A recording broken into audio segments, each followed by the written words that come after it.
Good evening, everyone. And just to echo President Kisu's sentiments to the family and the entire family, the related family and the extended family of Brother Michael Samuel.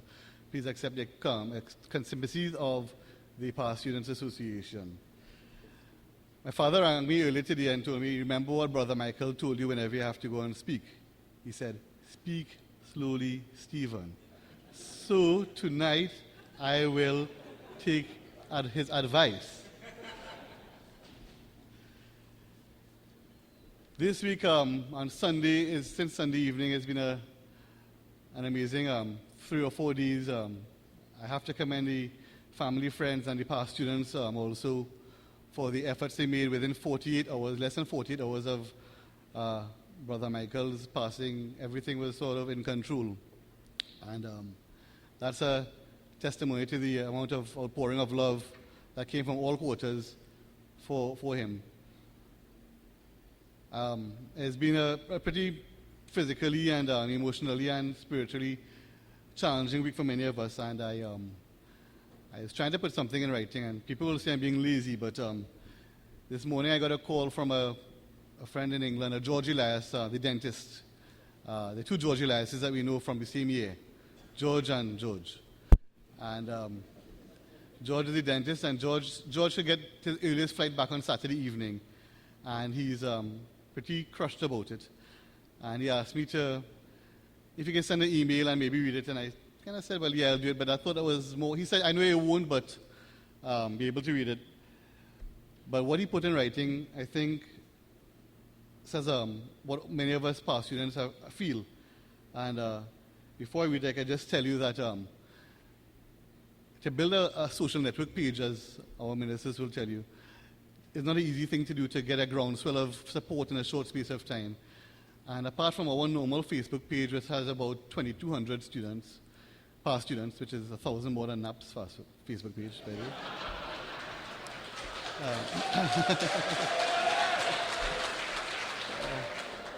And they're 60 years older than us. A new page came up from Stephen Khan, who is one of Brother Michael's prodigies. Stephen Khan lives in Canada, and he set up a page that has grown to, in less than 24 hours, 1,200 members. And it's amazing, these stories. These are 1,200 members, and everyone there has a story about Brother Michael. I think our PRO has a grand plan to get it put into a glossy magazine eventually. But attached to each story has about 50 to 200 comments. David Manning's stories keep on getting undermined. You have to look, it's really amazing what's out there. But the movement it's all a testimony to a man we call our father, our mentor, friend, brother. And it talks about what Brother Michael meant to a 25-year generation, 15 from 75 to 2001. Those men that Preston referred to can call themselves sons of Mikey. I have a 13-year-old son who was crushed because he's seen him a couple of times. There are a number of generations that have gone on and are still touched. But let me go back to so George sent me this email from England last night. And incidentally, another thing that's happening is we had our activities on Friday. Well, we didn't want to say it overtly, but tomorrow is called Take One for Mikey, because we know that Mikey would have taken one. And we expect it to be big right here in the college tomorrow evening.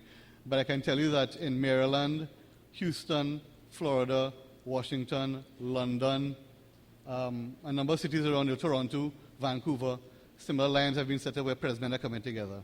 Again, a testimony to the man.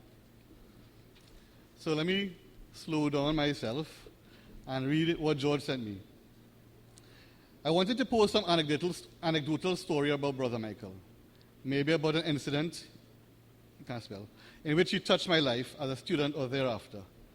I wanted to maybe recount a funny story about him, something memorable about him that I kept with me all my life, that I remember now and can share with all of you. But there are so many interactions and instances and scenarios flooding in my mind, I can't seem to settle on anything particular.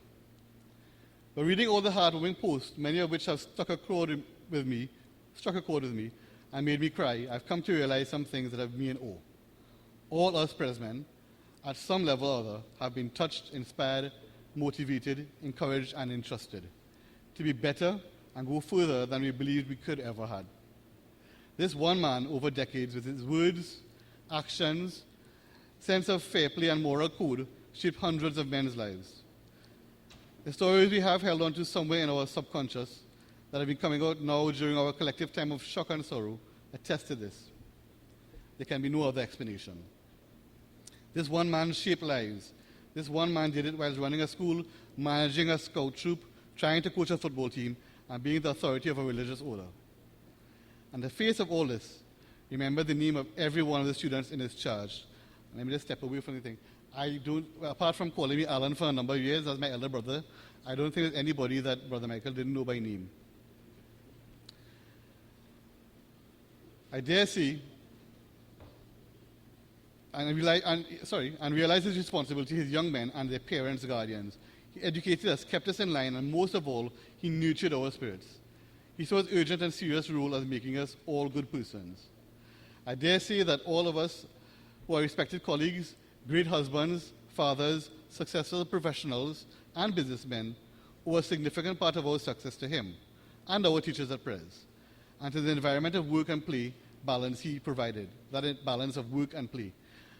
Now that he has passed, maybe we can ensure his legacy lives on, not only by kudos or awards or great mention of the man. Maybe we can honor Bro by continuing to become and work on being people of good spirituality, to spend more time nurturing our souls, to spend more time with our kids, to get in touch with that old classmate we haven't talked to in ages.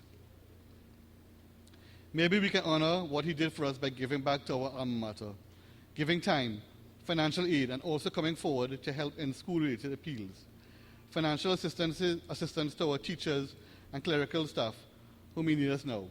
Food for thought. In all, I look at all these posts, and the emotion and love for Brother Mikey makes me realize he was loved and he was richer than any of us will ever be. The man was what he was to all of us because simply he found his true calling and was true to it. He took each of us and made us into men. Thank you.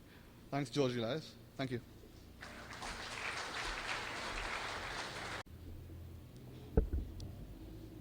Hi, good night.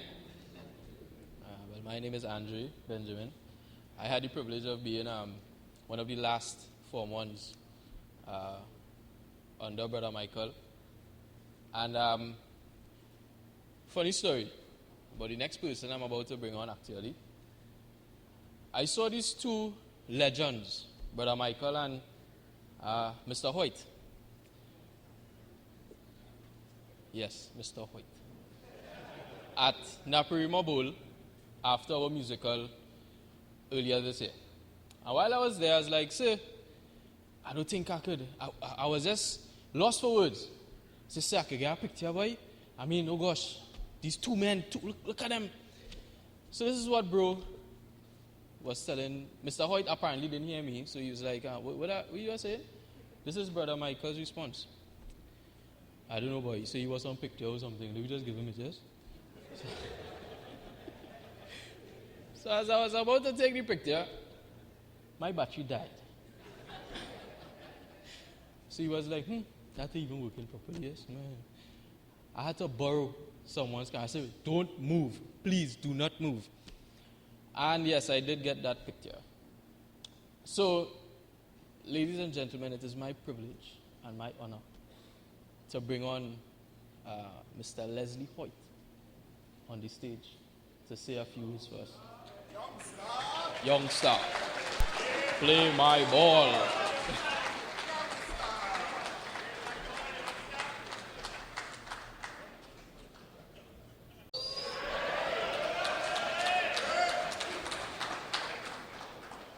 Thank you very much, Mr. Chairman.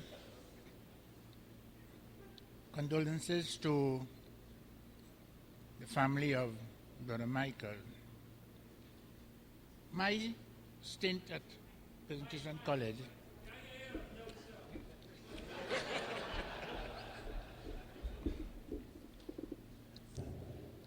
my second stint at this wonderful institution started in 1991. And there I met Brother Michael. And he has inspired me very greatly indeed. And for the first time, as a lecturer in physical education, we together decided that we are going to marry both the academic and the physical. And we had for the first time examination in physical education.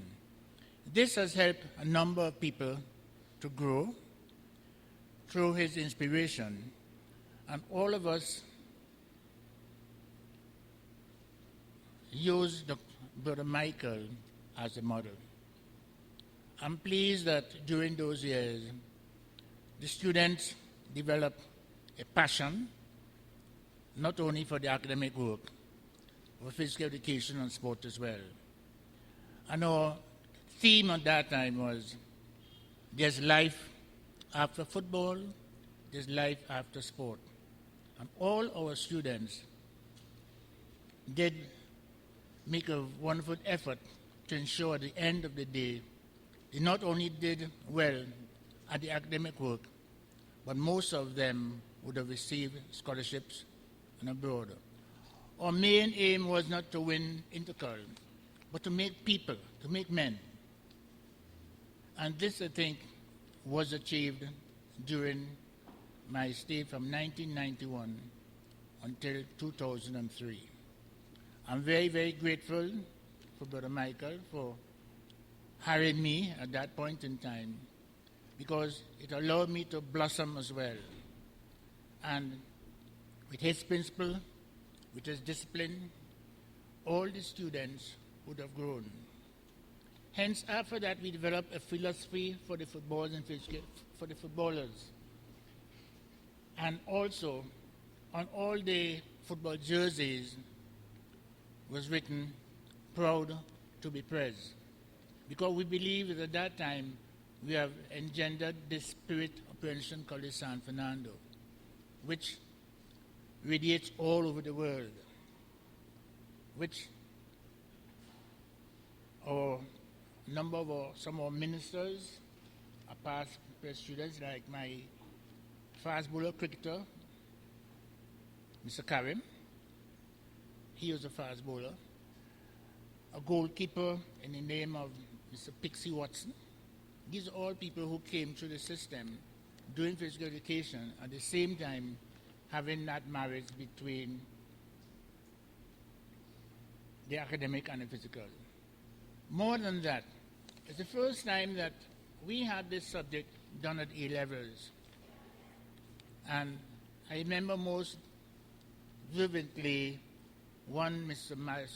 Montano trying to give him some trouble, and Brother Michael came to the scene and dealt with him accordingly. He has remembered that up to the day. Ladies and gentlemen, I want to read one more little thing here. True leader is a model for his followers. A good teacher not only knows where he is going, but he can inspire others to go with him. I think Brother Michael has done that. He has inspired a lot of us. We know what he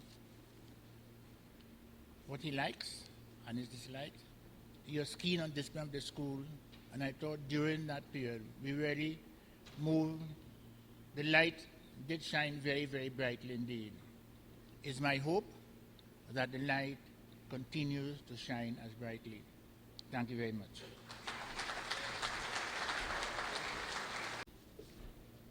Your vehicle is His Worship the Mayor of San Fernando, Mr. Kazim Hussein, and the Honorable Minister, the Honorable Carolyn Sipasad Bechan. Welcome. Just before I go ahead, there is a Facebook group for those of you young folks and younger folks who are on Facebook. There is a Facebook group titled Michael Churchill Samuel Memories, Tributes, Stories, and Lessons. So if you have not been privy to that group, it's a public group. Anyone can join and share their memories and experiences. Like one Justin Rahamat, more affectionately known as Junior Gorg. All right. Right, they now know who Justin Ramat is. Lower 6th Retreat, Copper Hole. As per usual, we smuggled a bottle of rum down the islands. Don't remember who exactly. It could have been me, George Dixon, Roger, Curtis, Dean, Graham, etc., etc. So Saturday night after evening session and dinner, we waited until bro went to sleep. Gathered on the concrete tank at the back. A starter session. The place dark. After a bit, we hear someone making a racket walking toward the group. It was bro. My first thought was, Lord, we going to be the first men to get caught on a retreat. He bunks in the circle, watch all away and say, what do you have there? Well, pass a cup now.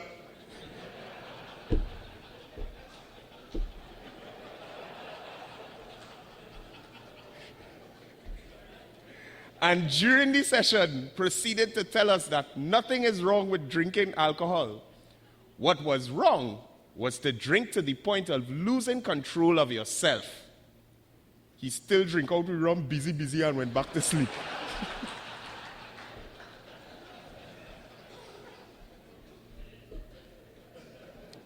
Look forward to more glowing tributes to Brother Michael Samuel, bro, or Mikey, throughout the night. And you'll notice a trend. We'll be asking you questions at the end of this session. Coming up next is my former gymnastics coach. Saw me through many a crash on the parallel bars, crash into the horse, off the springboard, treated my neck on various occasions when I fell on my head. Seriously. Yeah. I wonder if that's why in entertainment now, boy. Yeah. Something wrong with that Friday, boy. You know, I know. I'd like to welcome my former gymnastics coach, and he is going to be accompanied by his contemporary, who is also a former mayor of San Fernando.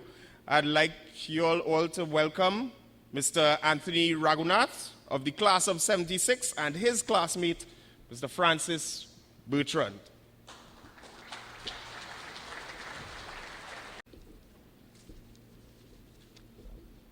Good evening, everyone. You hear me? Yes. Good afternoon, everyone, ladies and gentlemen. My name is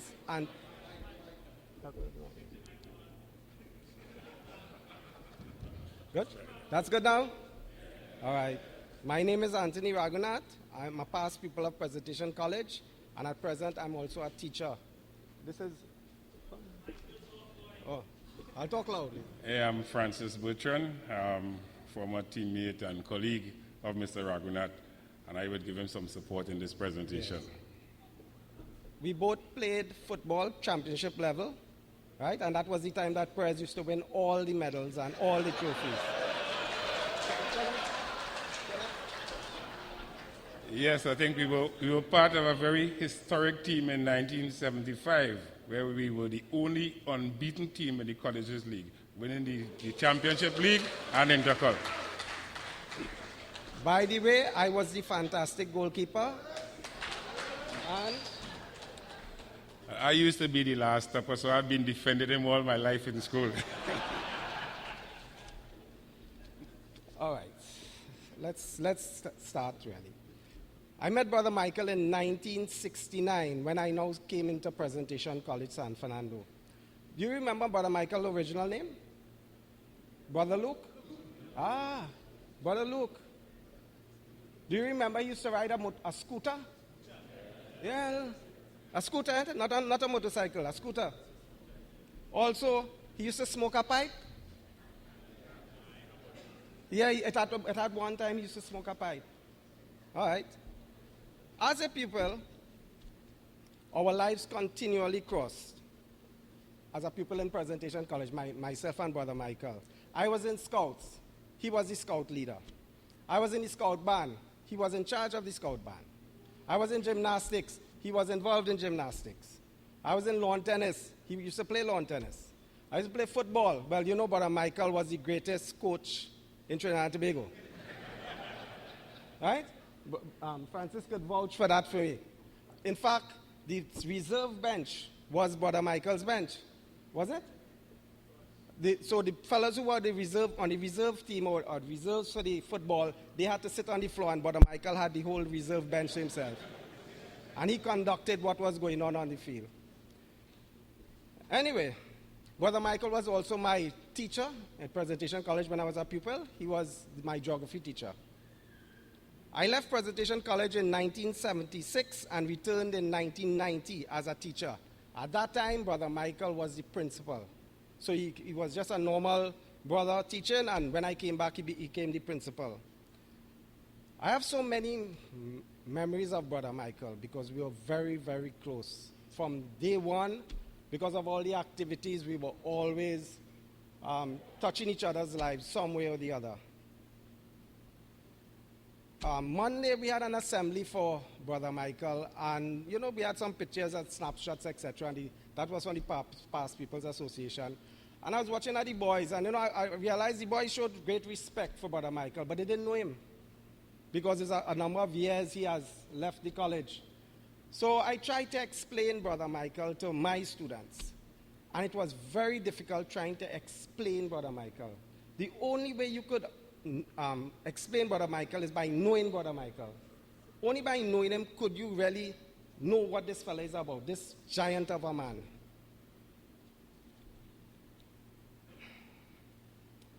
I remember, as a member of staff here, his open door policy. He had an open door policy, basically told the staff, anytime you want to see me, you just walk into my office and talk to me. That is how he operated. So no matter what, he was always available to members of staff. I remember one time, one member of staff, his father died, and some members, we were going up to the house to just give a few, you know, condolences and show some support. Brother Michael got word of that some of the staff was going up. You know what Brother Michael did? The bus was packed with the whole staff, and we went up to the funeral home. That was a school day, by the way. That David? Remember that? Yeah. That was so nice. That is the kind of man Brother Michael is. Always supporting everyone.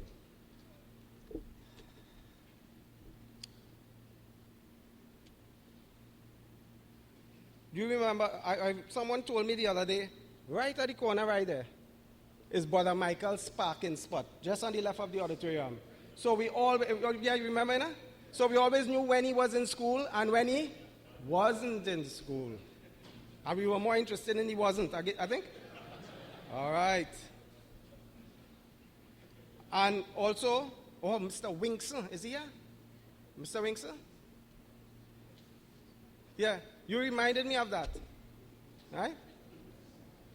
And there's a word that Brother Michael had, his watchword. Well, this used to irritate some members of staff. Flexibility.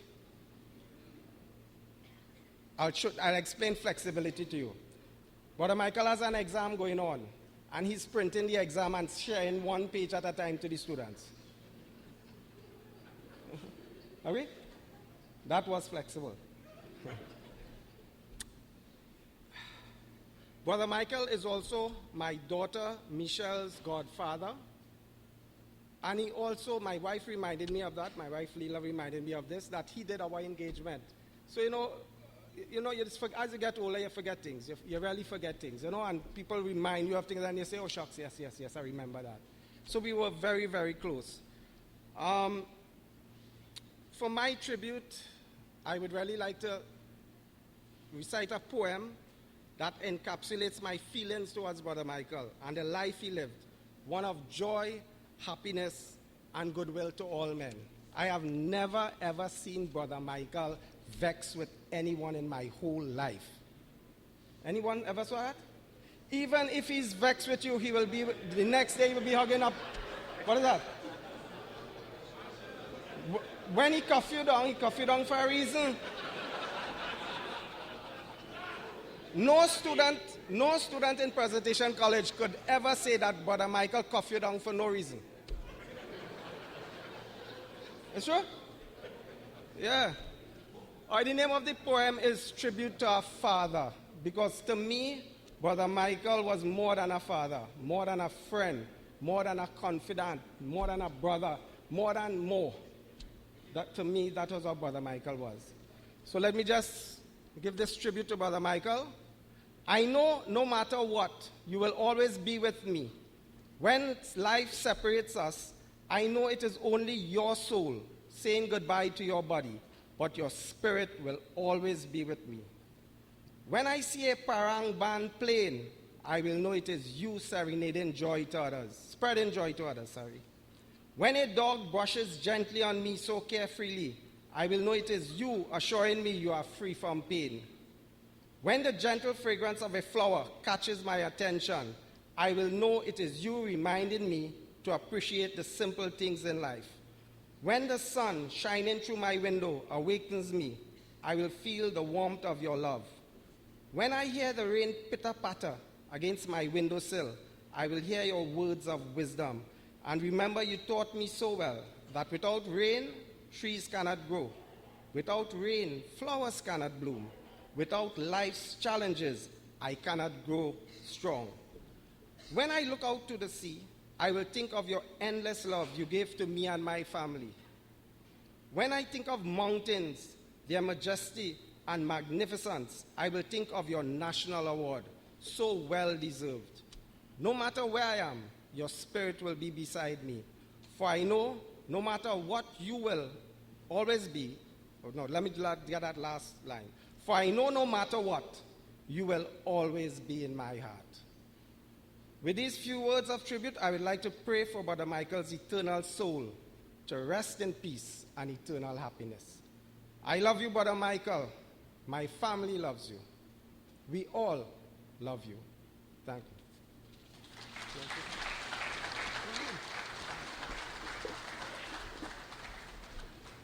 Yes, thank you very much, Anthony. And I would just add just a couple things to put a little different flavor in terms of Brother Michael.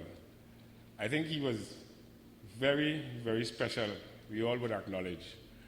And during our period of football supremacy, around 75, that was the period when I think he just became principal or something like that. But he was always a motivating factor to the team. In fact, in some ways, I think he introduced me to politics, because Brother Michael was very meddling. Because of his love for football, he was always there with the boys, talking to the team. So whoever the coach was always had a challenge with Brother Michael. Because when the team is out there, Brother Michael have his own team. And sometimes, if you're playing well, but he find you're not making any effort in school, he would kind of say, look, you need to sit down.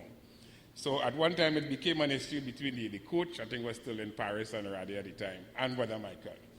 So what he used to do, I was the captain, and he would say, well, okay, I'm staying away from the team.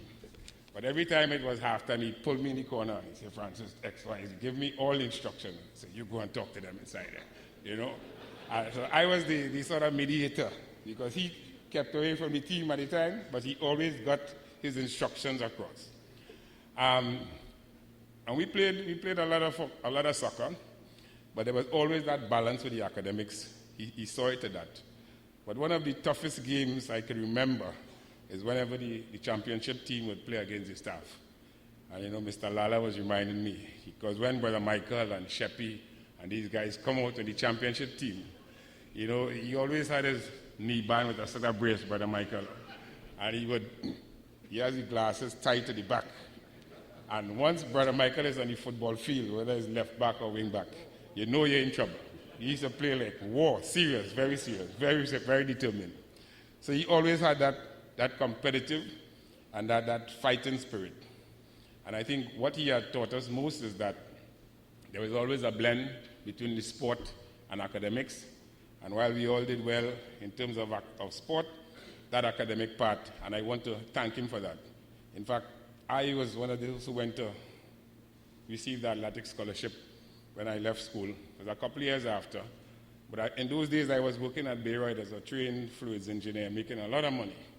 They called me with a scholarship to go to Long Island University, and I had to talk to Brother Michael. And he said, Francis, you better go and go to university, because all the skills you would have acquired before that would be there. You could always fall back on that.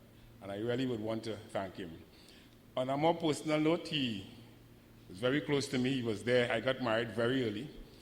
After I left school, he was there at the wedding. And one of the challenges I have whenever I had an argument with my wife and it became serious, she said, well, I'll call Brother Michael, And that used to work. That used to work. Because I never wanted to let him down in that regard. So I would just want, on behalf of myself, my family, the class of 76, to express our sincere condolences to Brother Michael, someone who showed us and really made us understand how proud it was to be present. Thank you very much.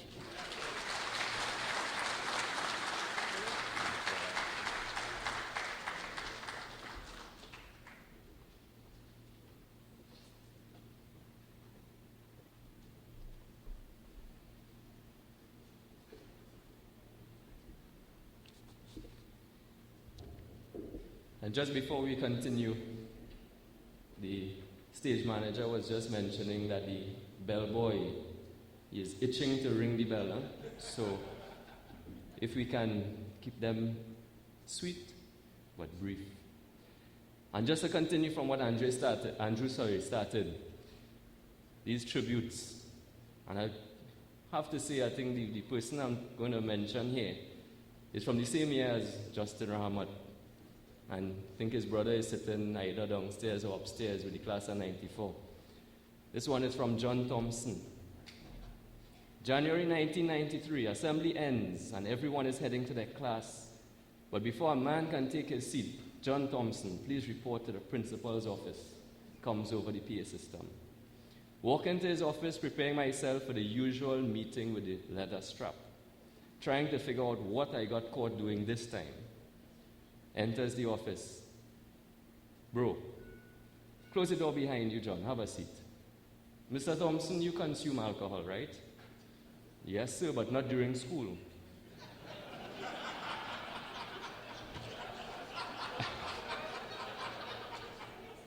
I know that. What do you drink? Rum, scotch, or beer? Rum, bro. Why? Do you drink it straight or with chaser? Straight and then chase with something after. Listen, if you continue to do that, you will do serious damage to your stomach.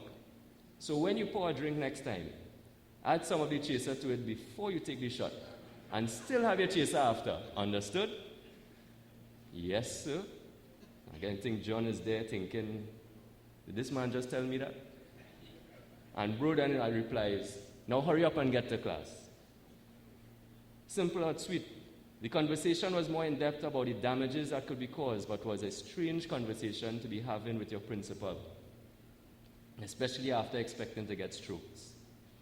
Headed back to class, I had to convince my partners that that was actually the conversation we had. Of course, I switched to beer not too long after that. So, and this is the note from John again, so if anyone is going to take one for bro, it's going to be me. And I can say I will take one as well. So, we want to continue now with a musical tribute. This tribute being done by a past student of the class of 07, D.K. Samai, who unfortunately is teaching at St. Benedict's. Yes, another Catholic school. I say unfortunately because he should be back here. He should be at Presentation College. But anyhow, we would like to welcome DK.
And we will try to get you back into prayers at some point in time. It's where you should be and where you belong. I remember Mr. Akalu saying, or also posting on some one of these comment boards as well, that it was Brother Michael who brought him back here all those years when he was at, I think, teaching at QRC. And he met him in the Ministry of Education, I think, doing something. And Brother Michael told him, David, when are you coming back home? So at some point, DK will bring you back home. We now want to move on to another staff tribute. And I would like to invite Mr. David Bissoon to come up to the mic. Now, Mr. Bissoon, so many of us would remember Mr. Bissoon. He may be almost like Brother Michael, because he would have taught my brother, taught me, taught my son, and many of you all. Right, but I am certain that he will give us a glowing tribute to Brother Michael.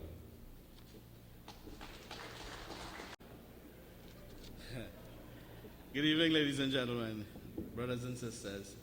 Well, I see the protocol has kind of gone through the door, so I would not try to introduce it now.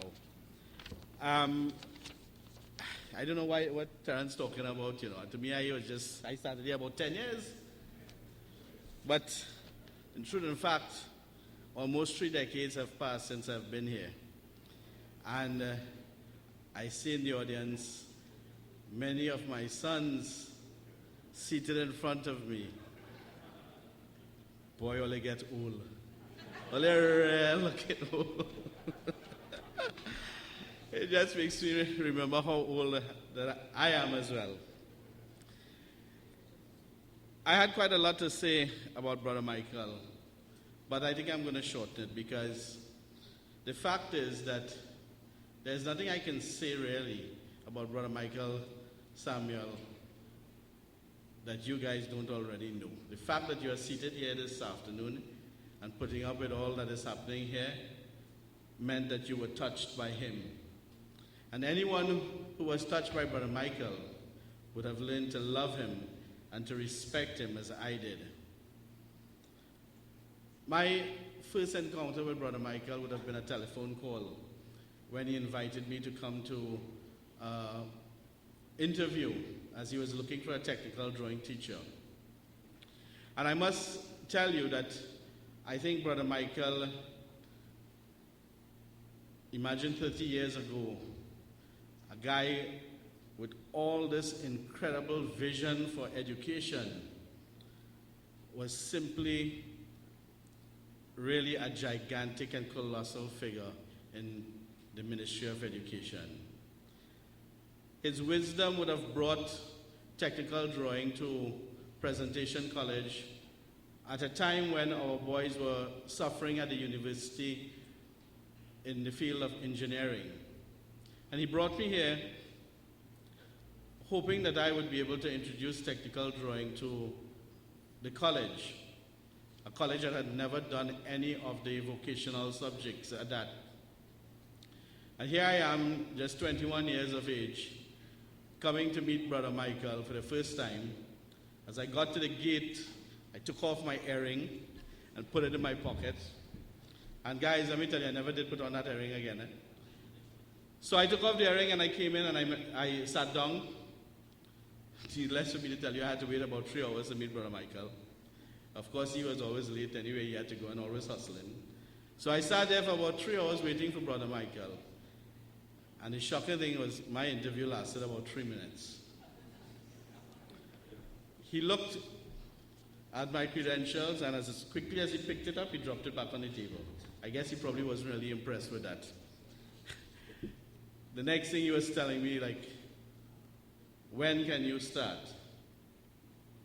The next day I found myself in front of a classroom. Of course, Brother Michael broke every rule in the book. There was no post for a technical drawing teacher at that time. I went for about a year and a half without pay because Brother Michael did not have a post for technical drawing.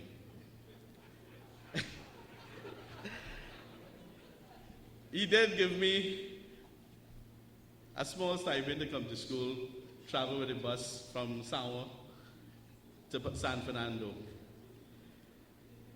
I never thought that I would really stay as a teacher, to be quite honest with you. I thought that I would go into industry as many of my brothers would have done, those who came out of my year from John Donaldson Technical Institute. At least that is where the money was, right? So people were going into the industry, those were the boom days, everybody making money. So I was, okay, I could spend about a year or two, and then I go on from here. Didn't believe 29 years after I'm still here and still enjoying all the wonders that Presentation College has to offer. These guys that sit before you are the most incredible young men that Trinidad has to offer. I don't think there's a greater bunch of boys coming out of any school than the Presentation College students.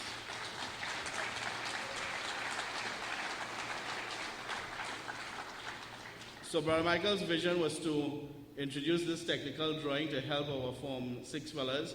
And again, breaking the rules, we took a 5-year syllabus and crammed it into 1 year.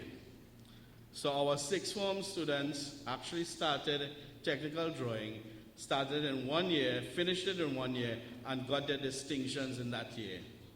So gentlemen, we have come a very long way since those days. But strange enough, the other schools in San Fernando are just about introducing technical drawing into their curriculum. And they too are trying to do it in 1 year, some in Form 6, some in Form 4. Nonetheless, they have adopted the vision of Brother Michael, which we're talking about 29 years ago, man. This guy had this vision. So Brother Michael did not just look at the academics. He really looked at the all-round student. I think that his greatest desire was to create a student that could be socially acceptable, not just in Trinidad, but in any part of the world. And I remember he would say, our boys are first-class students, and that they could relate to anyone, anywhere in this world. And so it is, Presentation College today still is known as the school that offers more social activities and social upbringing to young men than any other school in Trinidad and Tobago. Finally, I would like to let you know a little personal side of Brother Michael. Brother Michael knew every one of his staff members intimately. He knew every single thing about him. As Mr. Raghunath would have said, he took his entire staff on a bus to San Juan to visit a teacher whose father had died. I would have been the recipient of that and of his love.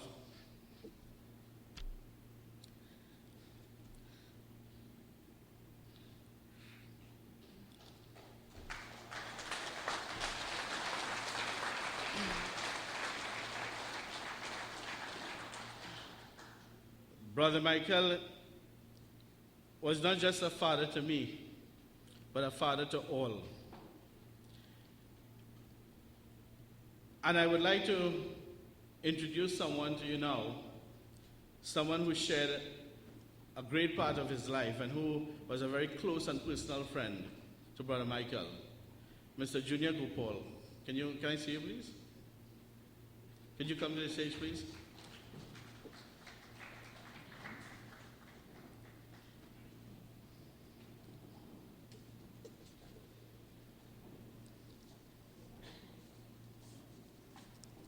Mr. Gopal is also a past student of Presentation College and a past footballer at that too.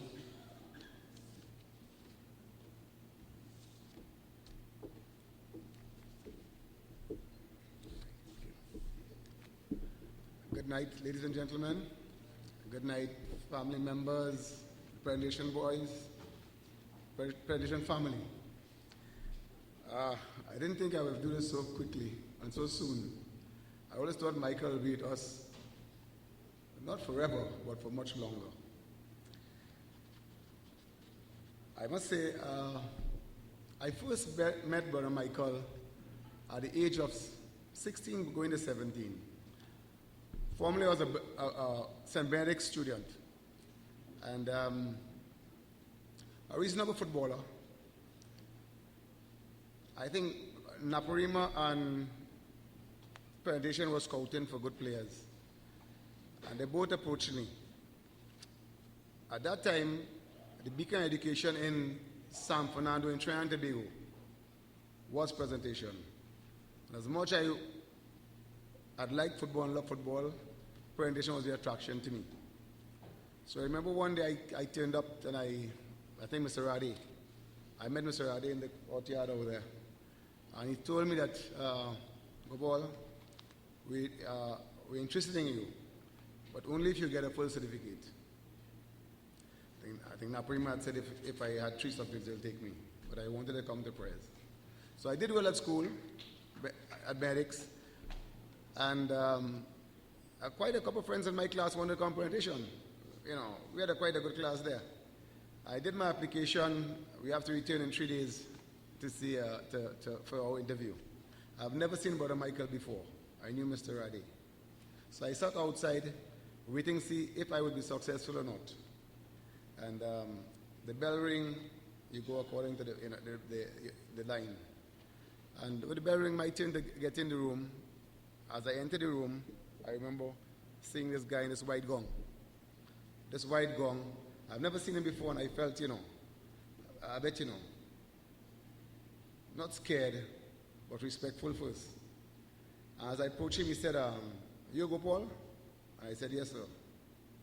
And he already had his papers in his hands, and he threw the papers on the desk and said, who again you recommend? I was kind of dumbfounded, and who again I recommend? So I sat and I said, what do you mean, recommend? And he said, who do you recommend again? I mean, guys, and I called 3 other college friends of mine who had applied, did well in their studies too, and he took them all in. But further that, I did play football as Mr. Raghunatha and Mr. Butchon was here early on, they were the class of 76. Good footballers. I looked up to them. As a matter of fact, I played with them in the South team, and I was hoping to meet them here, but they had gone when I came. Anyway, I came to the presentation, and after about 2 months,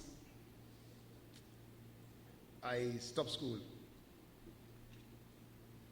And after a month and a half, a friend of mine came and said to me, Junior, why don't you go back to school? I was a former press boy, but here's press Shogunus. And I said, boy, I want to go back to school, but I'm ashamed to go and talk to Michael, you know. And he said, come, I'll go with you. And we came in one evening and knocked on his door, and he opened. He said, what's happening to you? I told him, look, I had some domestic challenges, and, you know, so on. So he said, so why did you come and talk to me earlier? And after talking to him, he said, listen, he said, I want you to have lunch with me.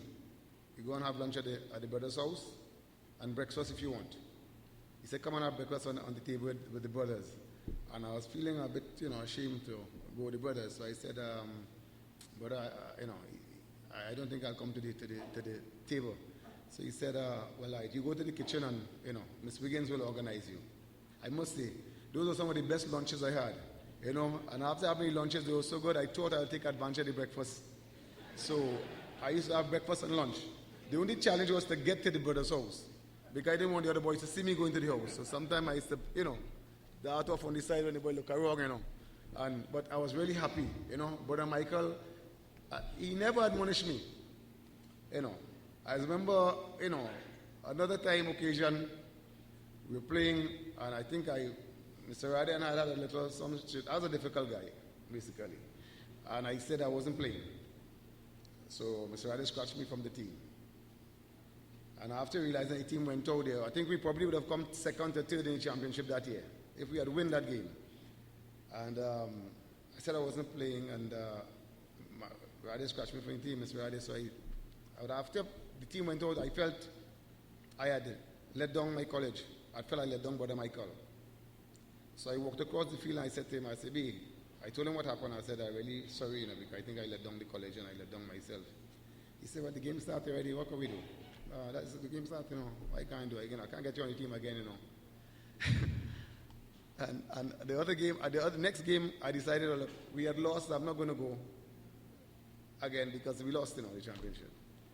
So I was in my zoology class, and at about 2:30, we were supposed to go to St. Mary's ground. And Michael turned up with his gong at the door. And I kind of saw the shadow, but I didn't turn back. Another guy said, but Michael, he door to you, you know. So when I looked back, I saw the gong. So he said, what are you doing here? I said, so I walked to him. I said, he said, where's your gears? I said, but I didn't bring any gears. He said, come, get your books and let's go. And he took me to this car, and up the road, I was living in Shogunus.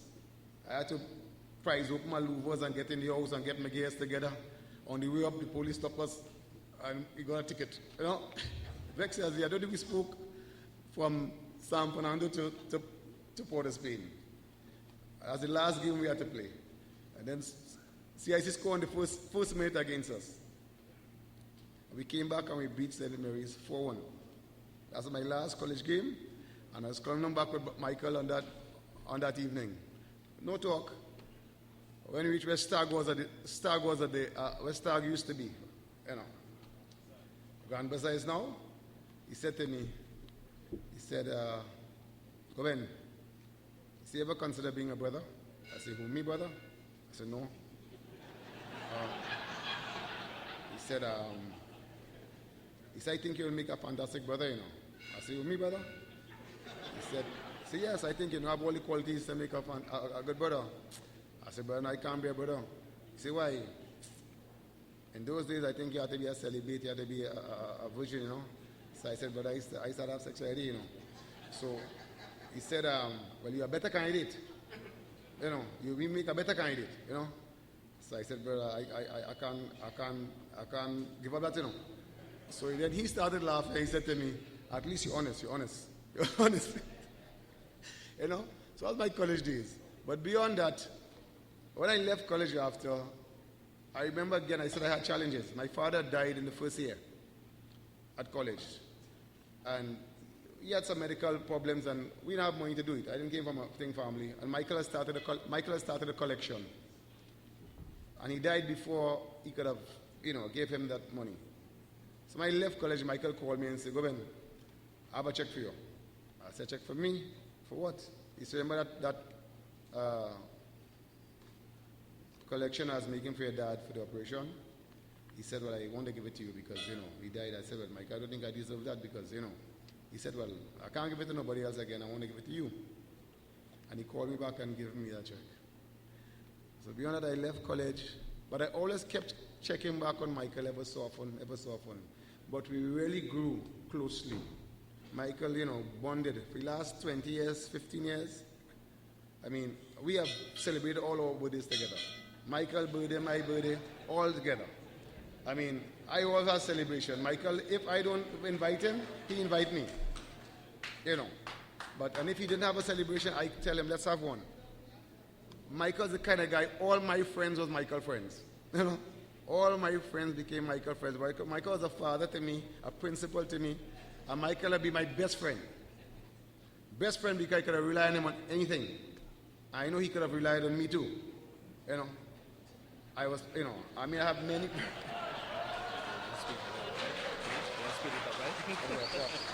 There's so much to say about Brother Michael. I said I probably have gone to the highest peak with Michael more than the coach and go to the lowest point in Trinidad, Ikakas. Michael is a wonderful person, a loving person, a person who radiated warmth, love, guidance. He would mold you. I think my education continued just my engagement with Michael. I said there's so much to say. I thought I'd be so emotional here tonight. It's good I hear so many people talk before, and I don't want to repeat all the good things that Michael have to say. But good night, everyone. I just want to say tribute to Brother Michael. Thank God I have had such a wonderful friend, a wonderful father. I will cherish him for the rest of my life, the memories I have. Thank you, sir.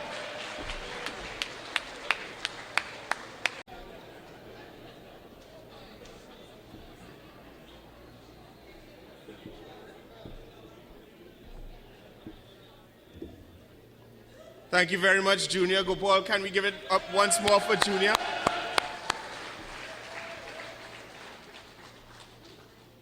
Junior delivered our feature address tonight.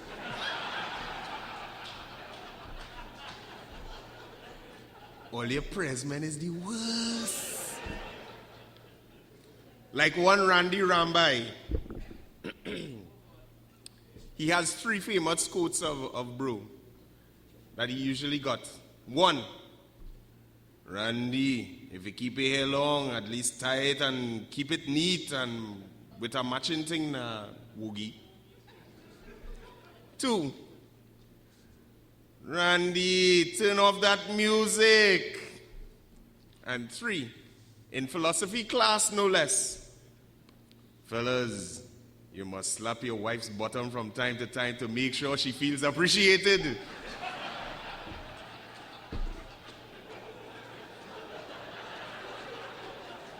You notice the trend going here?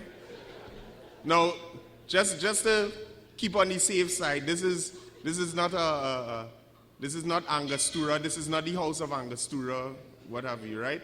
So there is a message, there's a trend.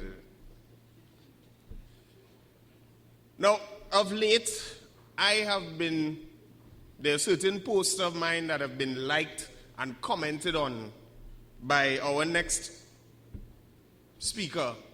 And I was like, well, who is this boy? I never met this boy while I was going to school. I didn't have the time to search the Facebook profile or anything. I say, who is this boy? Then somebody taps me on my shoulder under the covered way tonight. There's some comment I was making in a conversation, and they jumped in on it and hit me a tagline that I used on Facebook. So when I turned around, I saw young Ryan Bissoon. And, okay, who are you? I'm Ryan Bissoon. But this guy is not a past student. This guy is a current student. And not only a current student, he's a college prefect. But the guy has taste. He liking my post.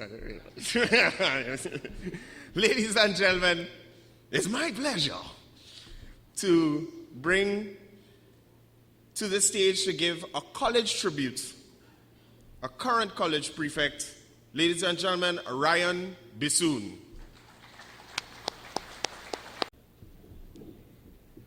Thank you, Mr. DVP. All right.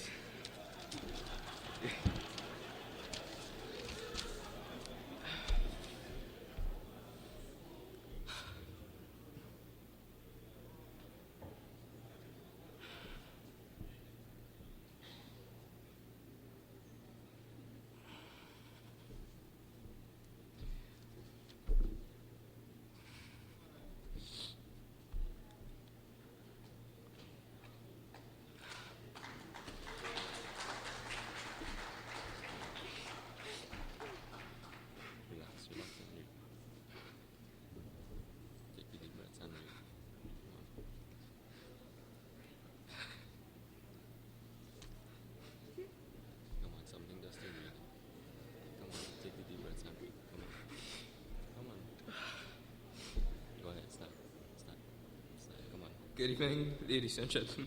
Come on. Come on,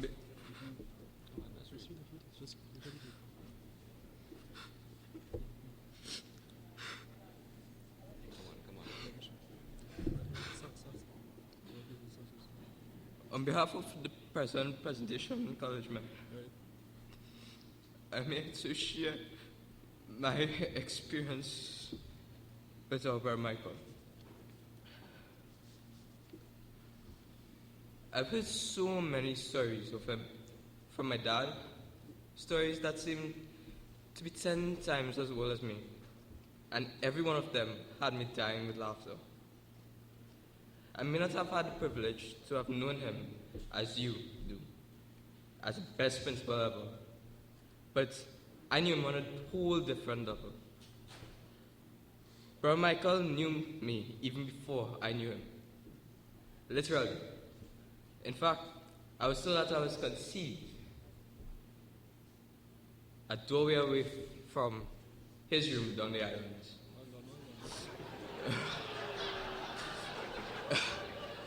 You see that guy there? But that guy there. We don't look the same, right? That belly, I ain't gonna get that, right?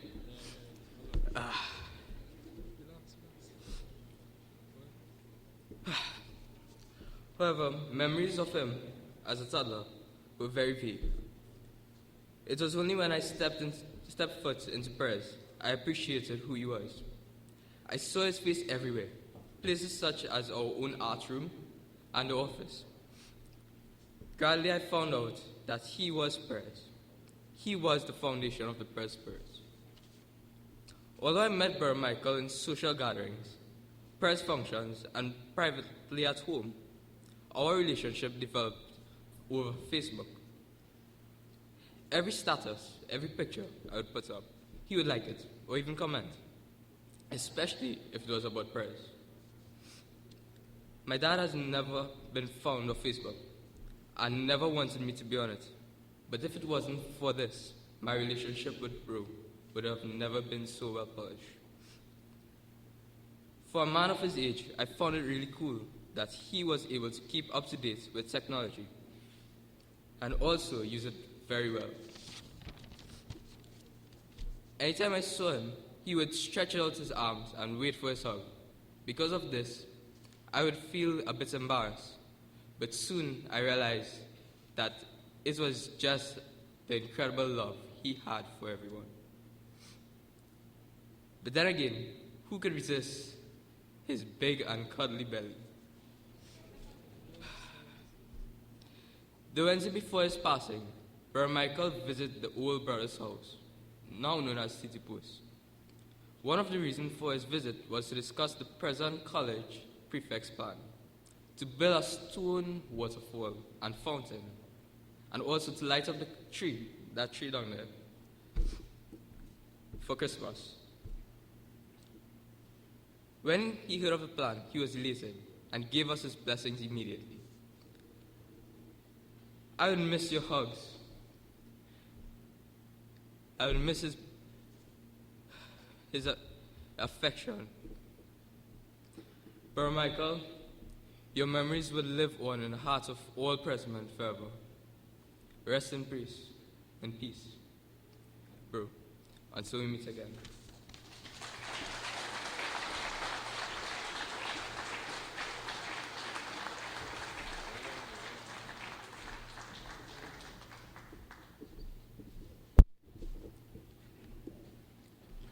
Thank you very much, Ryan.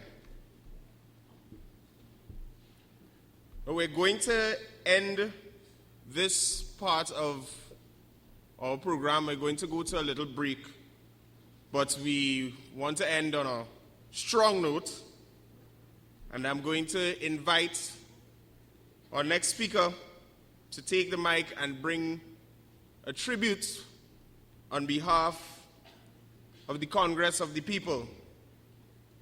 It is none other than the leader, the political leader of the Congress of the People, the Honorable Mr. Prakash Ramadan.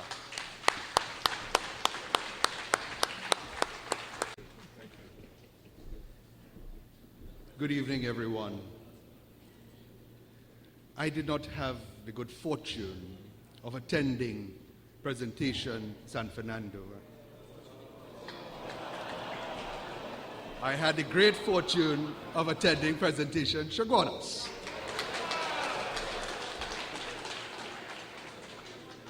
Why am I here? I am here because it is necessary when greatness departs that we recognize it. This man, to have heard the great tributes given here this evening, but you know the most important thing I saw in all of it was just now. When our young brother became overwhelmed with emotions of love because of his knowledge of Bro, one of his classmates or schoolmates walked here to comfort him. That to me is most telling about the character that Bro has been able to nurture and to have built. Not just in this generation, but in many generations having gone, because your daddy was a student here. And there are many, as one of your teachers looked into the audience and recognized some of the old students. But one thing is common, Mr. Friday, as you've been referring, that this was a true man. He lived life. He was a man of God, but did not hold himself in some unreachable space. But he lived amongst us. And even with some of the vices, understanding full well that you cannot make a difference unless you're first human, to be on the same ground with your brothers and with your sisters. This man has lost you, and you have lost him, only in the physical.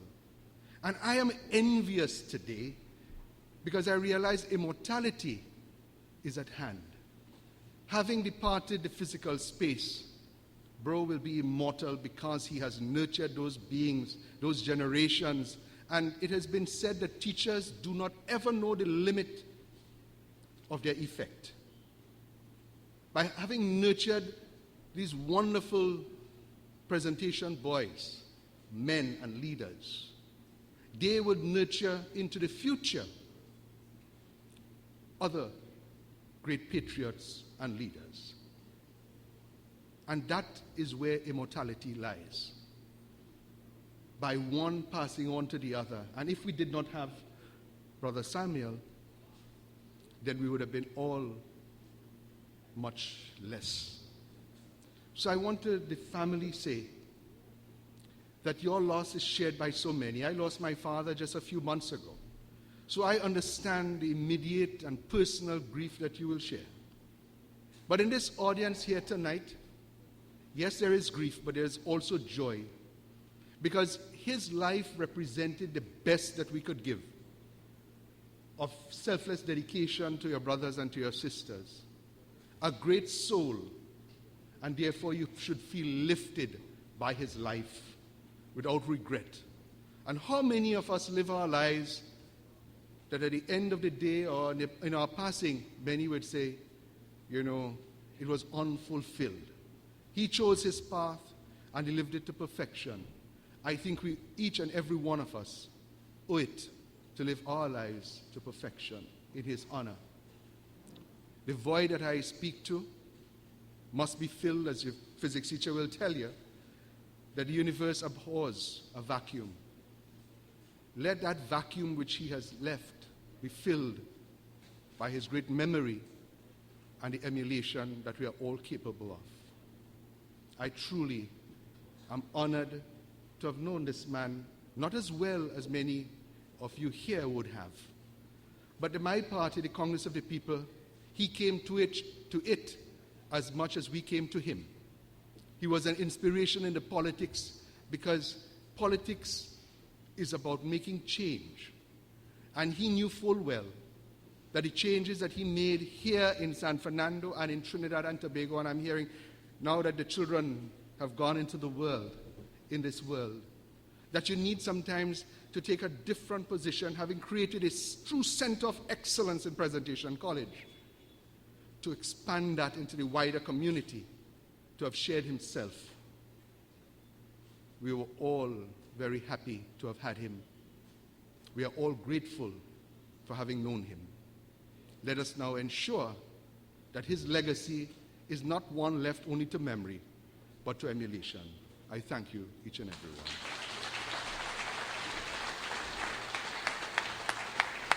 So all to keep it going for Mr. Ramadan, as a man who respects the bell.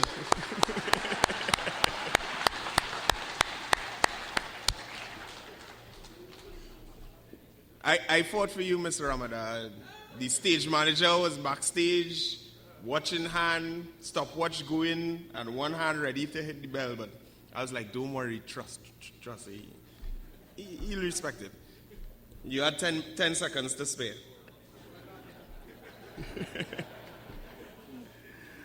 And now, brothers and sisters, I'd like to invite you all to indulge in the coffee, the tea.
To open this second part of our program, I'd just quickly like to share one tribute from Nigel Myers, and it goes thusly. In Form 3 or Form 4, I get a billet from a prefect for some kind of chippiness. Was for something like talking in line during assembly. Anyway, I find that me deserve it.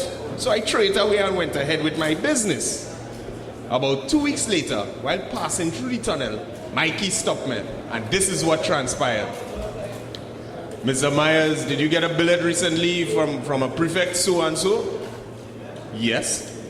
Did you go to detention? No. Why not? I feel I didn't deserve it. Okay, follow me to the office.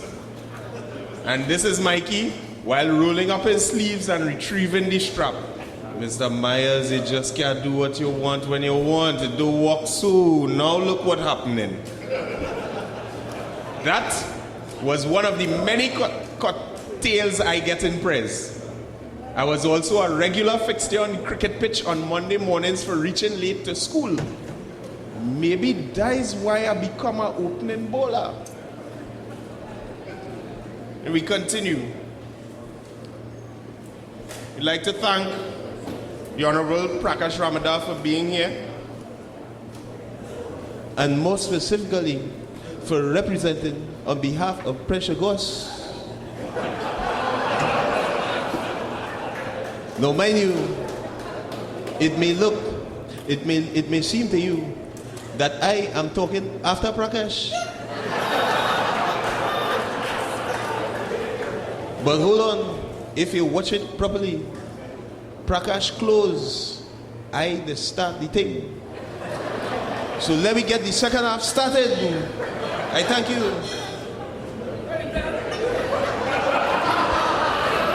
Right. They had enough of Jack. They had enough of that. So I'd like to bring the chairman of the University of Trinidad and Tobago, Mr. Curtis Manchun, to the stage to give a tribute. I'd like us to applaud Mr. Manchun in solidarity for his own loss. Thank you, Mr. Chairman, and good evening, everybody. I am representing here, of course, the board of the University of Trinidad and Tobago, and perhaps by extension, the class of 72. I didn't see the class of 72 represented here. And perhaps Minister Karim as well asked me to share his condolences as well. I believe he will be speaking at the funeral on Saturday. This week has been an extraordinary week because I just came back from burying my mother a few hours ago. On Sunday evening, when the news about Brother Michael began to spread, and Stephen and I were texting around, and some of the others and so on, my son out in Toronto. And then Monday morning, I heard about Hazel, who I had the opportunity to work with for a short while when I was at TTT, and then reconnected with her through Richard P. at UTT just recently. Little did I know that, and we were talking to the corporate comms people at UTT about putting out a tribute for Brother Michael, that 2 hours later at 9 o'clock on Monday morning, my own mother would pass away. And it was strange because she was from Vista Bella and Brother Michael was from Vista Bella around Purcell Street. As a matter of fact, this evening, sitting down and talking at the family home there, someone was mentioning that Alexander Road, or Alexander Street, the hill there used to be called Samuel Hill. And I remember my mother talking about Samuel Hill. It was only this evening that I learned that the Samuel Hill was Brother Michael's family. And so I thought that this week I've lost 3 great people in my life. We've heard a lot about the role that Brother Michael played in our own lives. And Fazal and I were reminiscing a little bit this evening when he visited at my mother's home about when we first met him downstairs, down in the corner, down there. And of course, I had the privilege, I'm not sure if he was serving in any other public capacity over the last couple of years. UTT may have been the last place that he served in a public capacity. But I had the opportunity and the honor to work with him. I'm not going to let the bell catch me, but 3 things came to mind as I thought about him. First of all, his humor. As we all knew, he was a very easy person to get along. I was flabbergasted at the first board meeting when we had some opening remarks and he shouted out to the whole board, "I want some sex." But I don't think that would surprise the press boys here, because sex probably goes with the alcohol. Yeah. But not only his humor, he was so easy to work with. I think the other thing was his humility.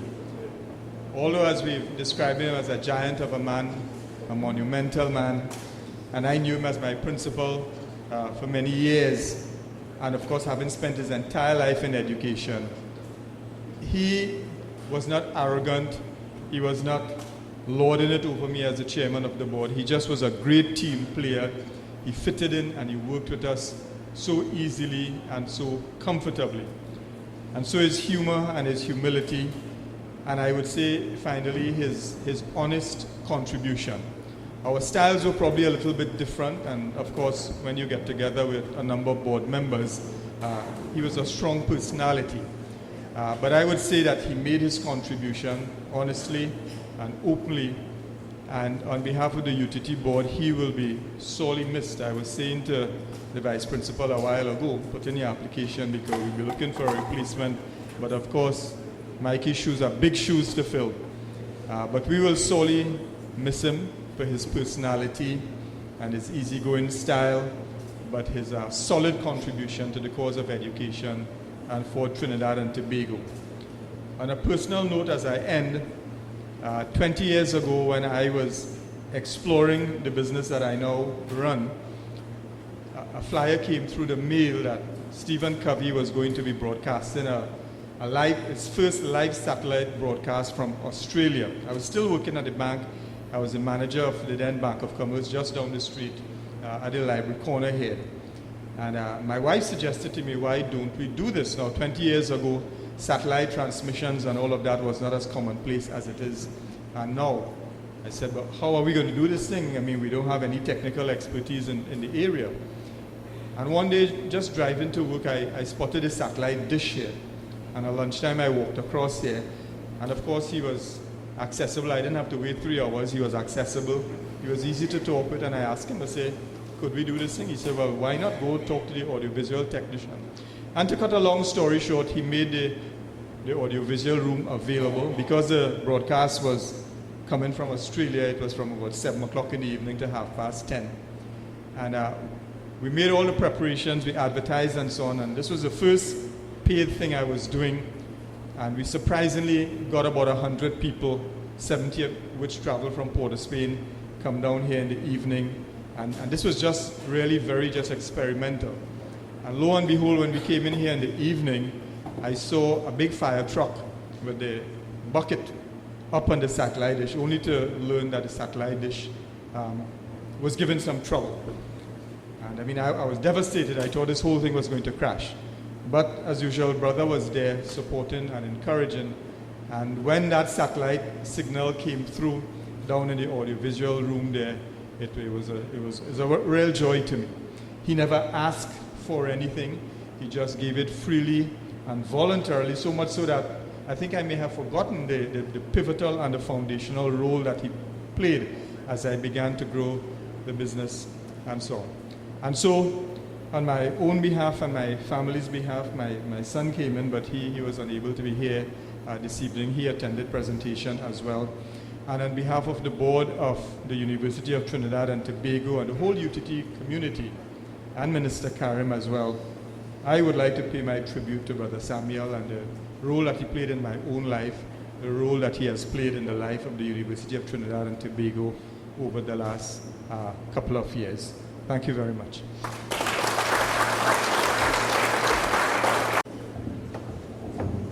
Thank you very much, Mr. Manchur. All right, up next, we have a young man by the name of Mr. Wahid Mardi, who left class of 1965. And he's going to do a musical tribute for us entitled Last Street to San Fernando.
All right, up next, we have another musical tribute by Miss Michelle Dorridge.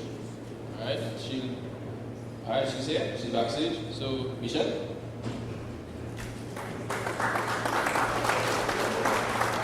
And I don't know if he got here yet. That's Lance. And two of my sons made sure they came here too. So I know my brother would have had a lot to say about knowing Brother Michael, especially when he came back to work here. But I didn't come here to talk. By special request, I get to sing the Ave Maria. I hope you enjoy.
You know, and they would make you feel that I speak for a long time. I really don't. Not my fault, it's the mic man. You know, Prez has suffered some serious losses in the last 2 years or so. A lot of the great men have passed away. I don't feel too well myself.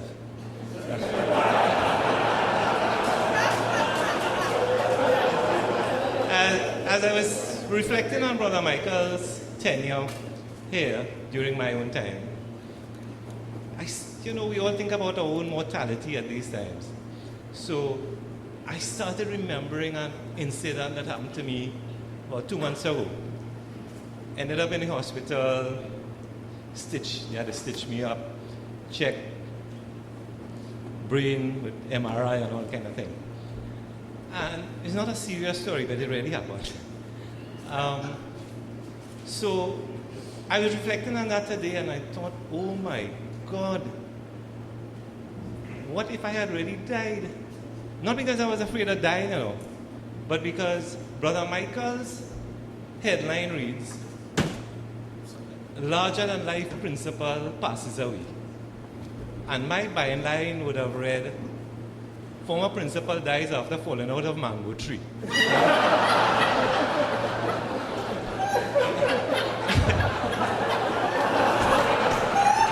I don't know why people laugh, but this thing was a serious accident. Every time I tell people I fell out of a tree, they laugh. But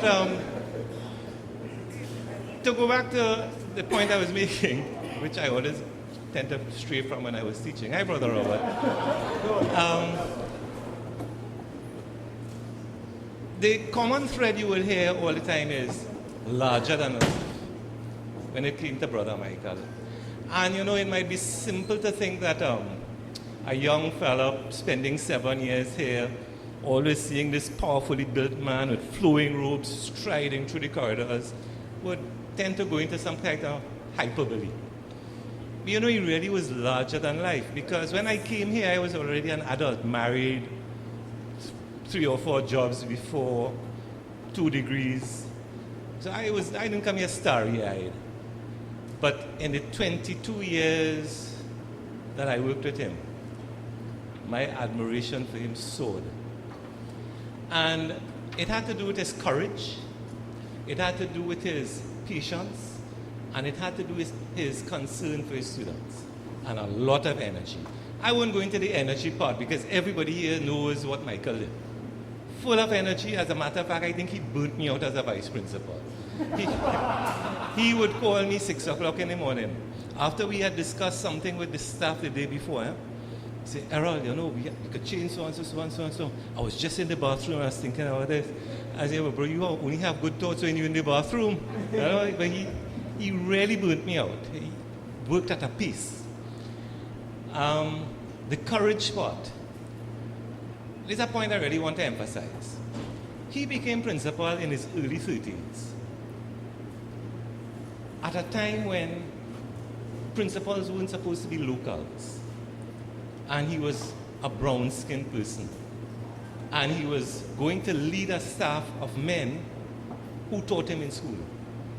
Presentation wasn't ready for that. And Trinidad certainly wasn't ready for that. Because whatever was local in those days was supposed to be second rate.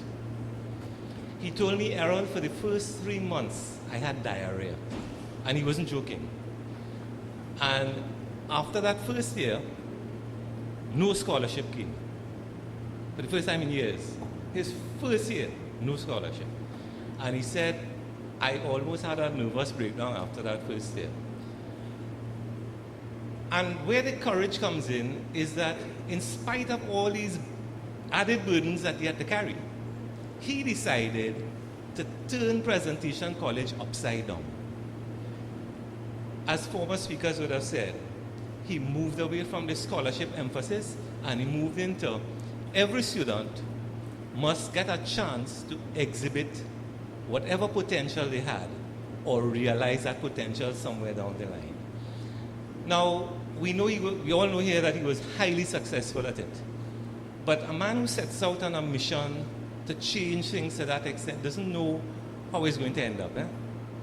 And every living day of his 27-year tenure as principal, he got criticisms from every quarter, including myself, because we couldn't see as far as he saw. But he stuck with it. He dealt with the criticisms by smiling. And people say he never got angry. I never really saw him angry, I think his ability to lime and so on, and his closeness to his family and his friends, allowed him to not have a heart attack or not have a nervous breakdown. Because I was expecting that to happen earlier o'clock. It is almost cruelty to take a 30-year-old man and make him principal. That was some kind of abuse. But he did it, and he did it in style, and he was extremely successful at it. So that's where the courage came in. He was adamant. This was the vision I have. This is the vision I'm going to follow, and devil take the hindmost. The thing is, he entertained the criticisms by, sitting back in the chair, listening to us ramble on. I don't think he really ever took us on, and you knew he had enough when he started to straighten the thing. And if you were so dense as not to take that as a hint, he would start walking to the door. And if you were so dense to stay there, he would walk out the door and go to class. And he used to think in the thing.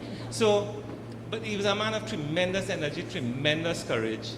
And the thing that comes up all the time, the students were his focus. The students were his focus. Yes, staff would complain, past students' bodies would complain, parents would complain. The students are what were important.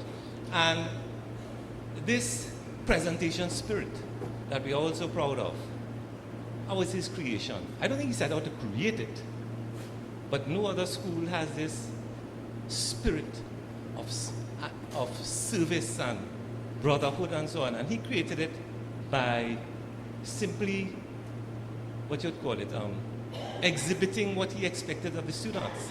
Servant leadership, sweeping the corridors, cleaning the canals, picking up the garbage, listening to people, giving them a fair shot, allowing people to develop. I think it was Rolf Balgobin who said in his article, Presentation College Leadership Factory, he said it was because he allowed students to take up as much responsibility as they could carry, and he allowed students to teach students that so many corporations in Trinidad would be envious of what was then succession planning, done in a very informal way, but done in a very powerful way. So his concern for his students, his tremendous energy, and his courage. And then they asked me to step into that office. Well, you can't fill those shoes. It is impossible. So, you all know what he did. We all know what he did. We could talk from now until 9 o'clock tomorrow morning, but he was larger than life, and I thank the past students for giving me this opportunity to speak here tonight. One final thing. To the staff and the students, and the past students, you are heirs to a great legacy. That legacy remains. It hasn't died. The legacy remains. You have to nurture it, you have to grow it, you have to practice it. You have to serve people as Michael served people. Have a good night, everyone.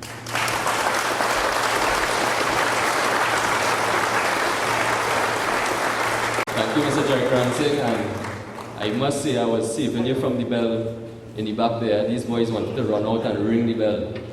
So, you're lucky.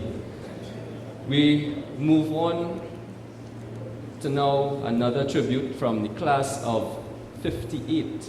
So we go way back, maybe almost to Mr. Jerry Cranston's time, but we have Justice Anthony Lucky, who will come up now to give us a tribute from the class of 98.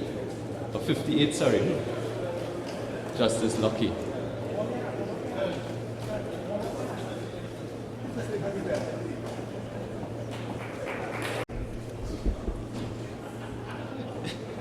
Distinguished family of Presentation College, the reason you saw me jog up the steps is because a young man asked, look, 58? Well, then you must be pretty old. Would you like me to help you up the step? I said, yes, I know Presentation College men are very helpful, and thank you very much, but I still think I could do it by myself. The easy thing for me is to say that I associate myself with all the speakers before. Brother Michael was a tremendous man. And if I really wanted to pay a tribute that he deserves, I think we would have to send for more snacks and have a break in about the next half an hour. But I assure you, I have been warned about the bell. Brother Michael was a household name in our house. In fact, my wife, Cynthia Lucky, says that the final years of her teaching career, the last 9 years, were the most beautiful that she enjoyed at Presentation College. She had come here for those last 5 years. In fact, I'd like to share with you one thing. When in the old days, Brother Jerome, as he was principal then, called me to the office, I walked in there in panic. But she was acting as principal for Mr. Jaikaransing, and I had to come to see her, and I was told, come to the office. It was rather strange seeing your wife sitting there, and I was asking for something or other. I would like to share some things with you on another scale. Way back, and you saw 58, I think I'm most probably one of the oldest people here. And I'm not ashamed to say it, I'm 74. But a long time ago, and some of you will remember, that there was the Ministry of Education wanted to shift to the junior secondary, senior secondary system. And Presentation College San Fernando was supposed to be one of the senior schools. In fact, they had approached all the denominational schools. And I was just brought onto the board with this very young principal in his 30s, Brother Michael, and we had to go to the Ministry of Education to face a team to argue why we were not favorable to the junior secondary school system and that Presentation Colleges, San Fernando and Chaguanas would not go into the system. Brother Michael was on the team. I thought that I went there as the lawyer and the advocate until Dr. Ambrose and Dr. Dyer said at one point, who really is the lawyer here? Brother Michael or you? And I got the opportunity to say, Brother Michael. And I turned to him and I said, brother, if you were not a presentation brother, you would most probably be an excellent lawyer. And this was Brother Michael. He fought, he was firm, and he did not give in until at one point the others said to me, could you persuade the brother to change his mind? And I said, can you? Can you tell a duck not to go to water? And Brother Michael stood up for it. And I would share with you tonight that it is because of Brother Michael Samuel that that system did not filter into the denominational schools. And he made it very clear that whatever they did, the presentation colleges were not going into the system. And the reasons he gave, Mr. Jaikaransing said part of it. He said, how can you give me a student? And how can I make him a holistic student, an all-round student in 3 years? I need that student from Form 1 right up to Form 6. And this is what he set out to do, and this was his mission. And speaking of flexibility, when my wife came on the staff, Brother Michael told her, welcome to the staff, but we are very flexible here. But our flexibility is within the rules of the school. How that is to be explained, I find it very difficult. And I'll share with you, there was a group of us, and most are here tonight. Dr. Lal Sao, Linton Ramasir, Peter Mongal, among those. And I'll share with you something. We used to call Brother Michael 10 bounce Mikey because he wouldn't run for the ball.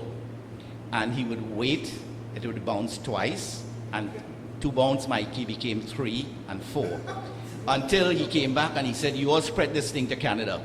Now it's 1 bounce. Let me see you all play. And Peter Mongal was a very serious player.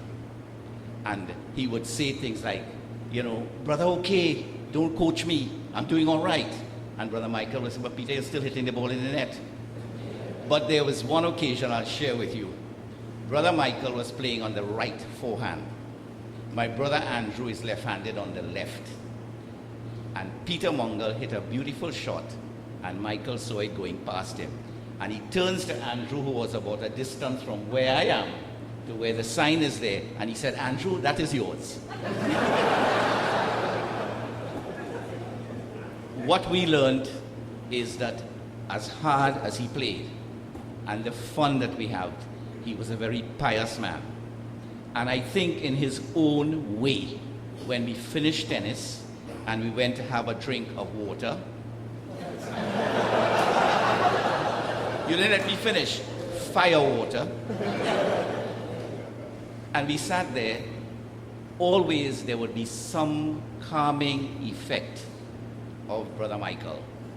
And I remember once telling him, "Brother, look, I have a rosary ring." And he said, "Oh, that's so nice. Look, I have a whole rosary here. And if you want a real one, go in my car." So it showed what he was. And he was a person who worked hard, he played hard, and he prayed very hard, as he's doing now for all of us.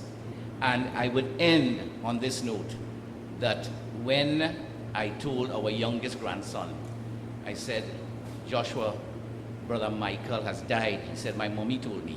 He said, "Brother Michael, so you lost a friend. And Grandpa, you know, you have very few friends." And I said, "Well, name me a judge who doesn't." And he said, "Well, let's run through your friends. Uncle Lalsao, Uncle Linton, Uncle Peter Mungle, I understand, is there. Uncle Reggie, Uncle Andrew. So, Grandpa, you are the oldest. You will be a friend?" I said, "For a very, very long time, Joshua.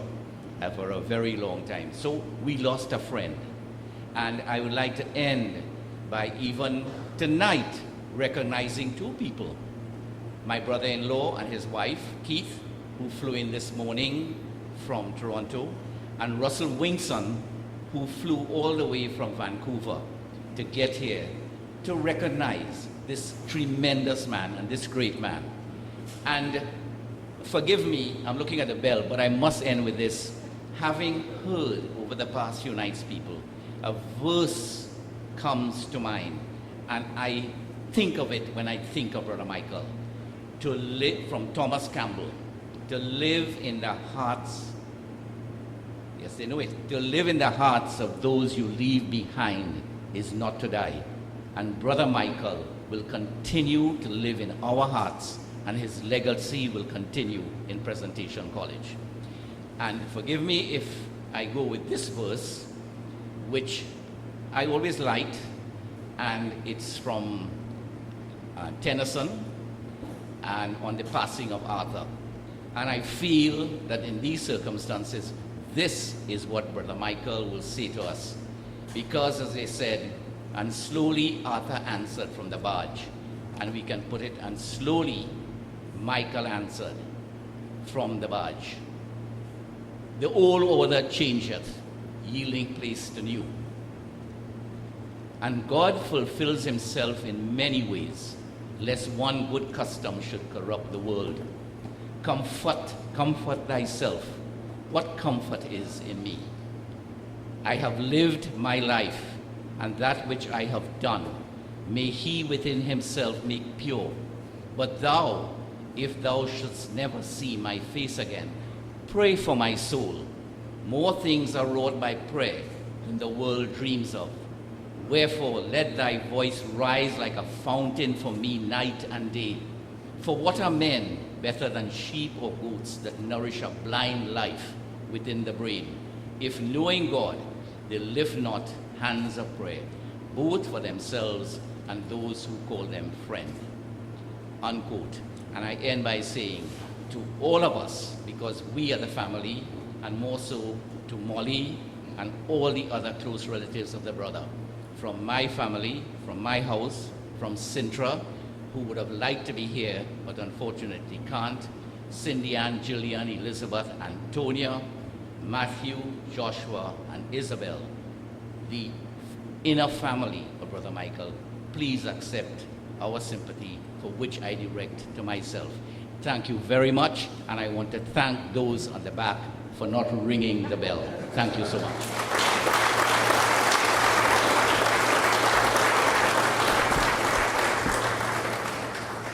All right, just a little information about that bell. For all the past students, this was the original bell that would have been rung or hung in the tunnel, and what we would have been accustomed to at the end of every period hearing. Right? I am teaching at Pres for the last 14 years, and I still can't get accustomed to the fact that we have an electronic bell. So this is a little bit of history. Right? So we have it here. Apparently people they didn't hear it properly, so we'll have to ring it a couple times. Hopefully not for anyone coming up. Next we have from the class of 73, and also a representative of the Brother Jerome Foundation. We have now Mr. Joel Edwards to bring his tribute. Chairman, pleasant good evening, ladies and gentlemen. I promise you that you will not have to ring the bell. I will be very brief. I'm pleased this evening to bring greetings and on behalf of the Brother Jerome Foundation. For those of you who don't know, the Brother Jerome Foundation was formed in memory of one of our great principals, Brother Jerome Kelly, on the initiative of a young man who I think is here, Joel Sinanan. Way back, the objective being to raise funds to support the poor students in Presentation College with their books, uniforms, traveling money, etc., etc. I didn't know Mikey myself, or Mikey didn't have that leadership influence over me as an individual, because when I came to school, Mikey had just joined as a novice teacher, really, and I didn't get that leadership influence from him. I learned of the greatness of the man through my own involvement in the Past Students Association and in various other associations in school, and learned of his seriousness and his desire to contribute to the development of the school and to change the school, and also to contribute to the development of Trinidad and Tobago. And he was honored as one of the Past Students of the Year. The two criteria really for being a Past Student of the Year is contribution to the school and also to the country. And Mikey fitted that bill very, very, very well. I learned of Mikey and the greatness of the man from my own children and some of my nephews.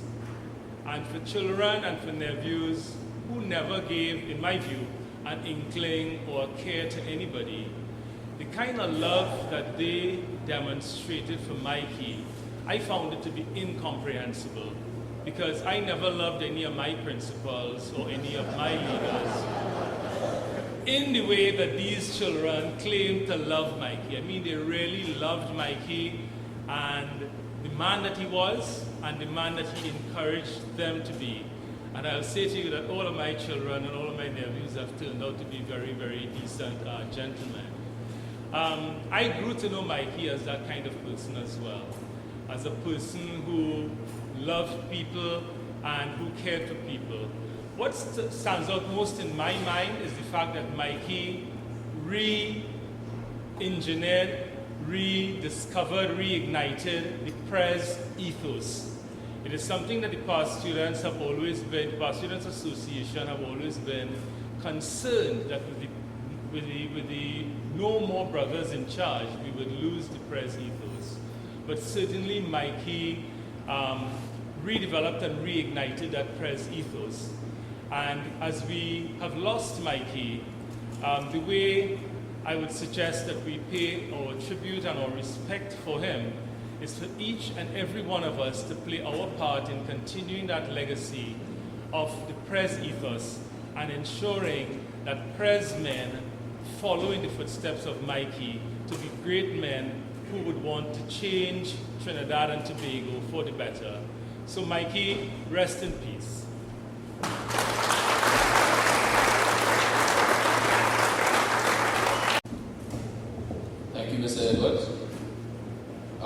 we have another staff tribute, and that's from Miss Maureen Lucy.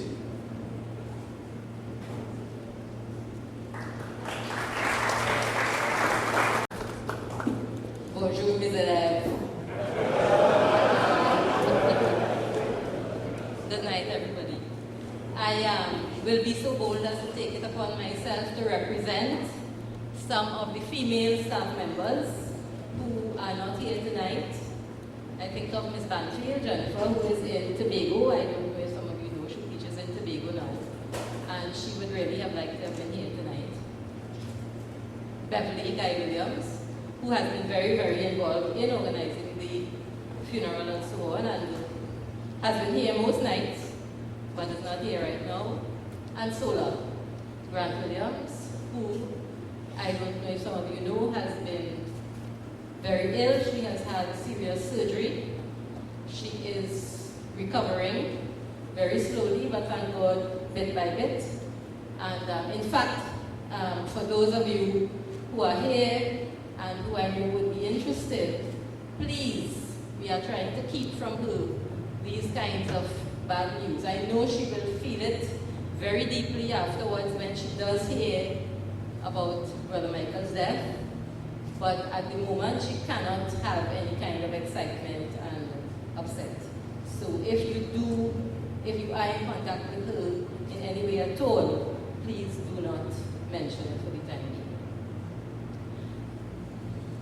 Brother Michael is the person who brought me to the staff, because again, like David Bissoon, he called my home, spoke to my parents, said that he was thinking of introducing French on the staff, and that's how I came to join the staff.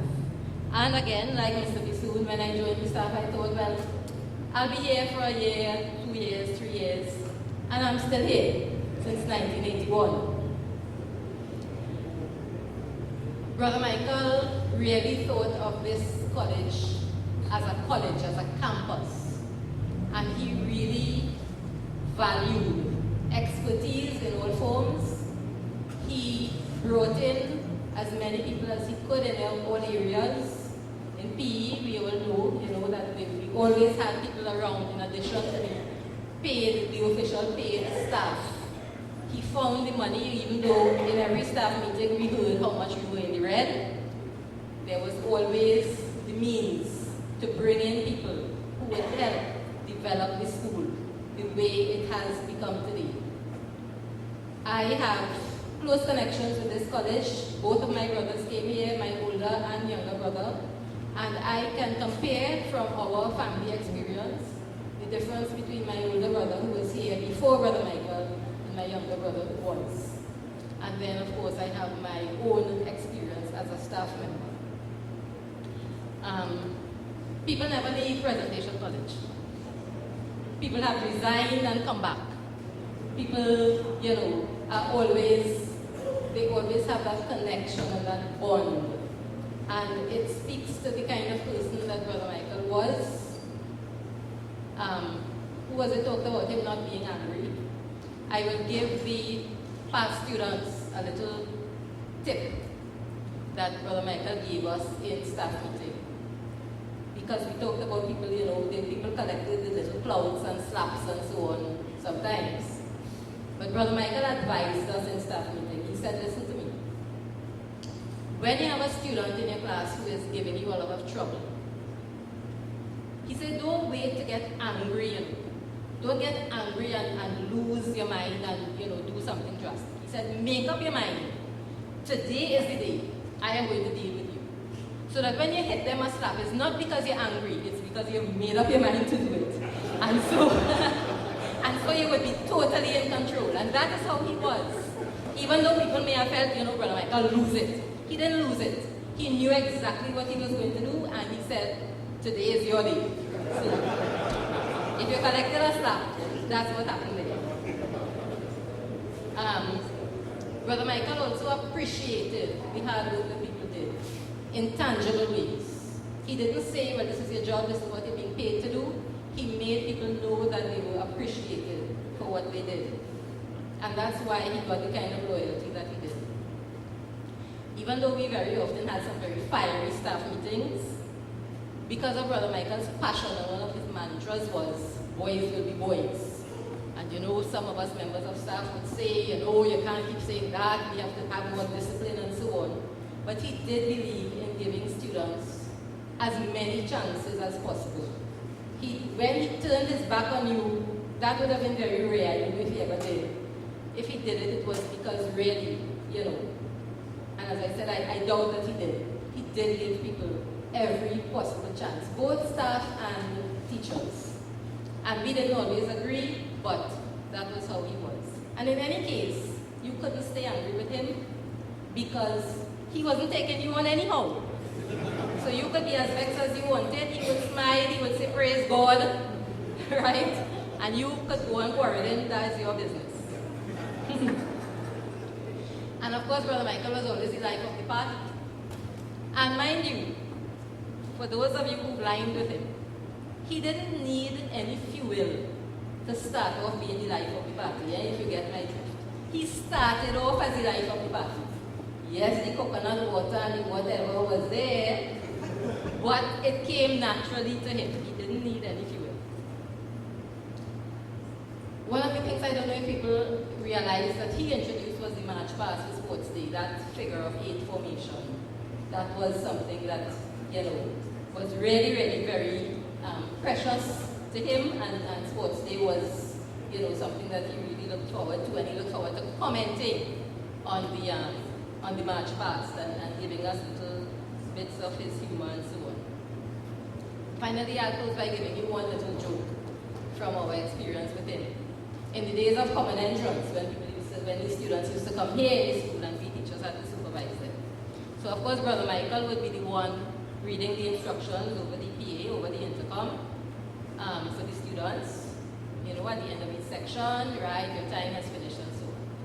And so you needed a bell, the hand bell, to ring and say 30 minutes are up or whatever.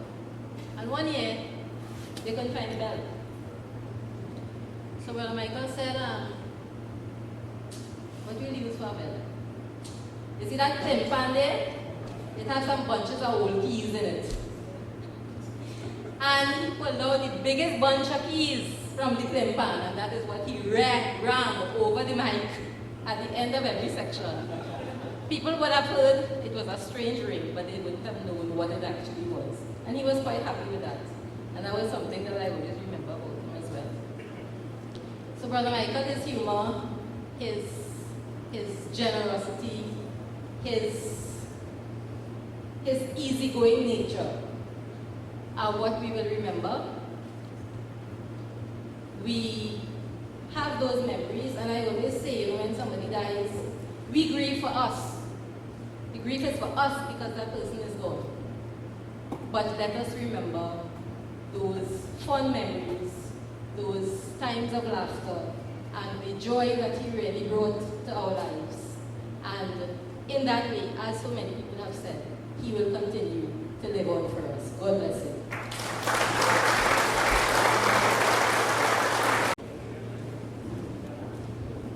Thank you very much, Miss.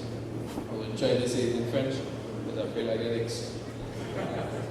Of course, I just want to say hi to all those that are streaming it live on president.org. So we had hits from Houston, can't remember the other places right now. But if you're on the Giselle, it's streaming kind of fast. Not sure about the mobile. So you put the Giselle right first. You say, alright, right. We will need. Anyway, up next we have Lois Lewis, Miss Lois Lewis, and she'll be doing a musical tribute entitled You'll Never Walk Alone.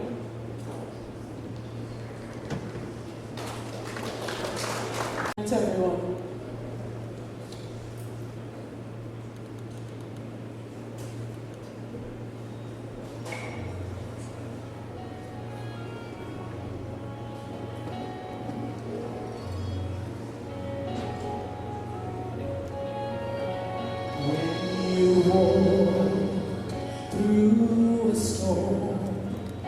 Hold your head up high.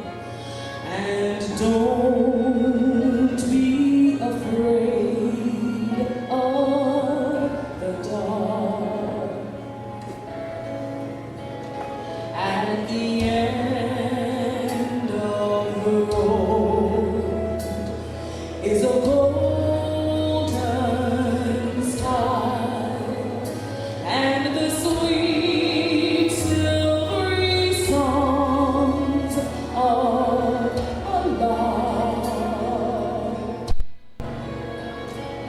Walk on through the wind, walk on through the rain, though your dreams be tossed and blown.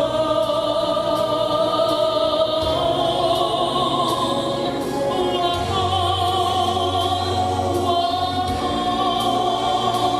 with hope in your heart, and you'll never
I thank you.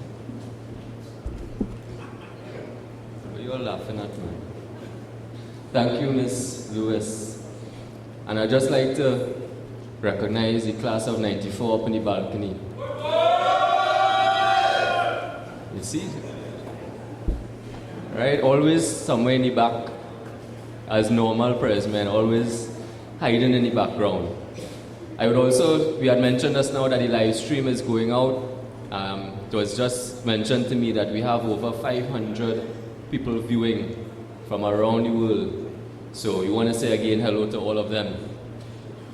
We now continue with one of Brother Michael's nephews, right, Mr. Lindsay Hire, who is here from Canada, and we would like to welcome him to the stage.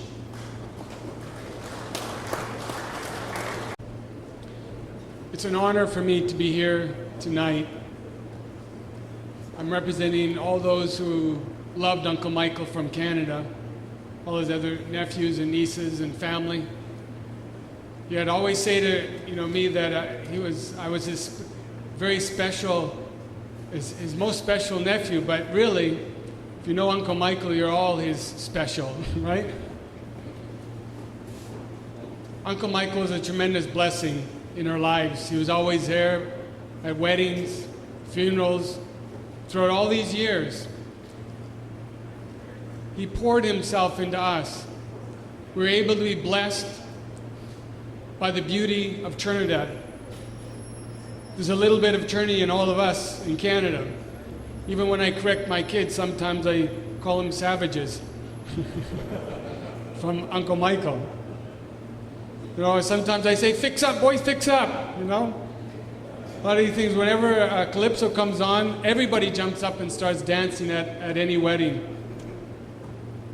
Because Uncle Michael poured the best of who he was into us.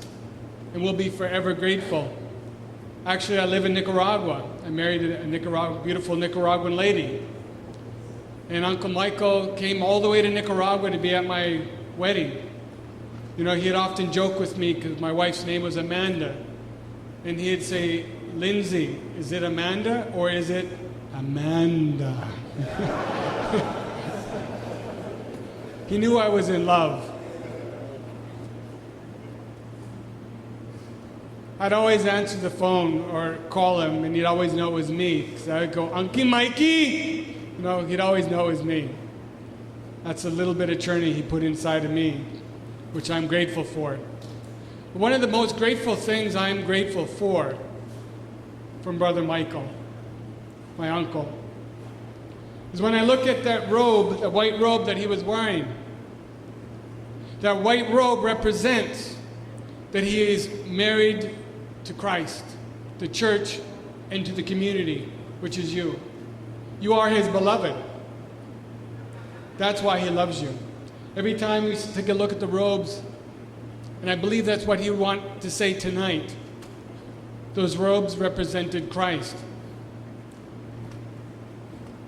I love that scripture verse that says, you know, husbands, lay down your lives for your wives. If laying down your lives for your wives, that's what Uncle Michael did for the community. He laid down his life for the community. He understood what it meant to sacrifice, to give up his life.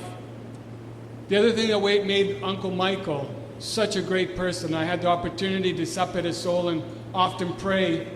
My background is theology and psychology and also business, so I love to theologize, to philosophize with Uncle Michael.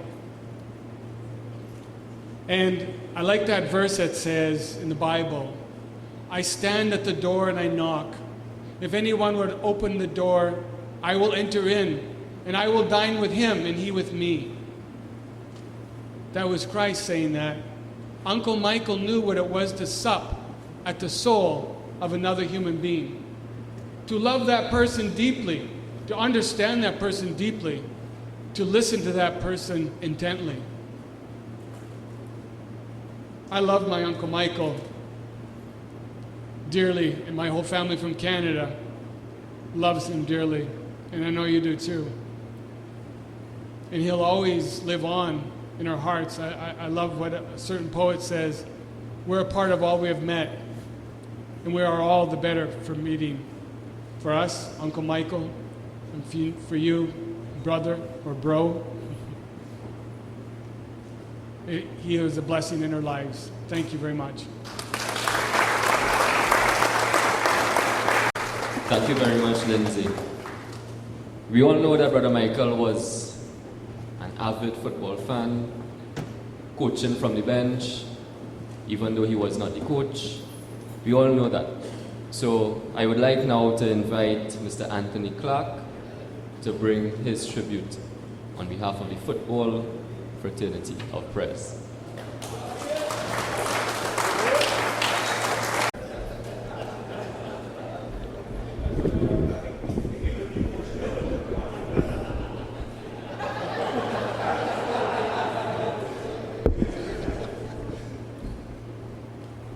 On behalf of the immediate family, I would like to say my deepest condolences and sympathies, and also to the press family here and abroad. Before I begin my tribute, I was asked to give a tribute on behalf of the press footballers that actually came from other schools. And they are so grateful that Brother Michael gave them a second chance. The majority of them are now doing extremely well in the US and all parts of the world because they received football scholarships and so on. And they actually have a lot of memories. We actually have a Prayers International reunion every year, and every year it's in a different part, a different city in the United States. And you have over 100 of Prayers students coming every year to that reunion. And Brother Michael is always there. and they have a great, great, great appreciation for Brother Michael and for him giving them a second opportunity to get a first-class education and for who they are today. Everyone here will have their own special memories of Brother Michael, either as a principal, a father figure, or as your mentor. To us all, he was a rock of a man. It was very evident, it is very evident by the gathering here today. For me and my fellow footballers, he was above all a gentle, caring, and kind father figure. He was thoughtful and honest, a man of strong principles. To me, he enjoyed the simple pleasures, all associated with nurturing boys into men. Kept a keen eye on almost all activities, whether it was cadets, scouts, table tennis, badminton, and definitely football, just to name a few. A shared smile and a nod as he passed by and taught us how to appreciate our fellow pressmen and by extension our fellow men. In recent years, we spent very special moments with Brother Michael at our prayers foreign reunion. He started attending about 5 years ago, and strangely enough, somehow, he seemed to remember every single individual, our names, what we had achieved, and even what we were presently doing. One particular example of this was at the Orlando reunion, which Frankie Arendelle had attended. Frankie was a football import into presentation and spent approximately only 2 years. He was an extremely quiet individual and hardly spoke, and when he did, he was extremely soft. Frankie said at that reunion, approximately 20 years had passed since he had last seen Brother Michael. As soon as Brother Michael entered the door, he exclaimed, "Frankie boy," and started to tell him things that he had heard about him over the 20-year period. Frankie said, "I did not even know that Brother Michael even knew I went to prayers, far less remembered me and kept tabs on me." That's the type of man he was. The trend continued as Brother spoke to almost everyone and knew what everyone was up to. It was amazing that not once did he have to ask, "Who was that?" or "What's that person's name again?" Only fathers remember their children and memories like that, even though not seeing their child. Maybe that's how he viewed every single student that passed under his stewardship. Story after story came forth. Another notable story was when prayers beat naps as usual. 2 footballers got hold of a naps flag and were heading out the dressing room. Brother Michael saw them and asked, "Where are they going with that?" They said in exuberance, "We going to burn it?" He put his hands under his cloak, started to pull his cloak. He said, "Fellas, prayer's bigger than that. We need to respect our opponents." And they said, "Yes, brother, true." My personal experience taught me that importance of the true prayer spirit. I was a national footballer when I entered prayers in Form 1. At that age, I was already training and getting ready to play with the college's senior team, but was also young enough to play for the under-16 team. Brother Michael asked me to play for the under-16 team as well, and I refused. He said, "If you can't share your experience and help them, you can't play for any team." As a matter of fact, he came in the assembly and announced that Anthony Clark is banned from all football, including inter-house and inter-class. He is not even to kick a soft drink tin on the basketball court. That's how banned I was. Even though he banned me from football, he constantly encouraged me at badminton with the bowlers and at basketball. I just couldn't play football. If I thought I was too good than others, I quickly learned that in this college call presentation, it was all for one and one for all. I would end my tribute to my beloved Mikey with a poem. Really special individuals are hard to find. You, Brother Michael, I'm keeping in my mind. We wish you could have stayed forever, but I will never forget you. Oh, not ever. If dreams weren't dreams and dreams came true, this tribute would be for someone else but you. Distance is one thing that keeps us apart, but Mikey, you will always remain in my heart. A special principal, a special mentor, a special someone I can't replace. We love you and always will. You fill this space that no one will ever replace. We love you, Brother Michael. Thank you for nurturing men out of boys. You embodied this unique spirit and you lived a selfless life. The Heavenly Father has tested you and found that you deserve to be with Him. I am assured you will hear the words, "Well done, good and faithful servant." Thank you.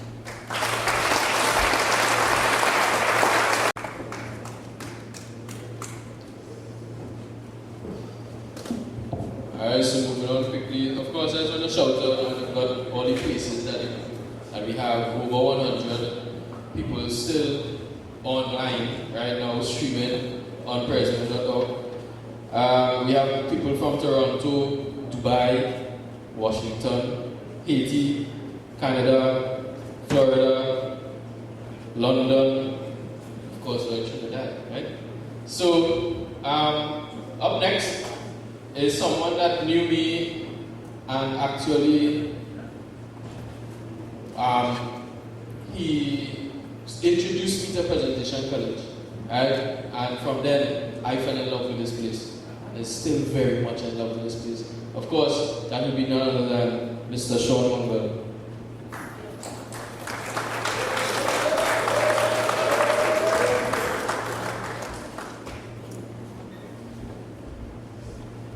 Thank you, Andre. Speaker? All right. Anthony, I have some issues to fill here. First of all, on behalf of First Presentation Sea Scouts, our condolences to the family and friends of Brother Michael Samuel.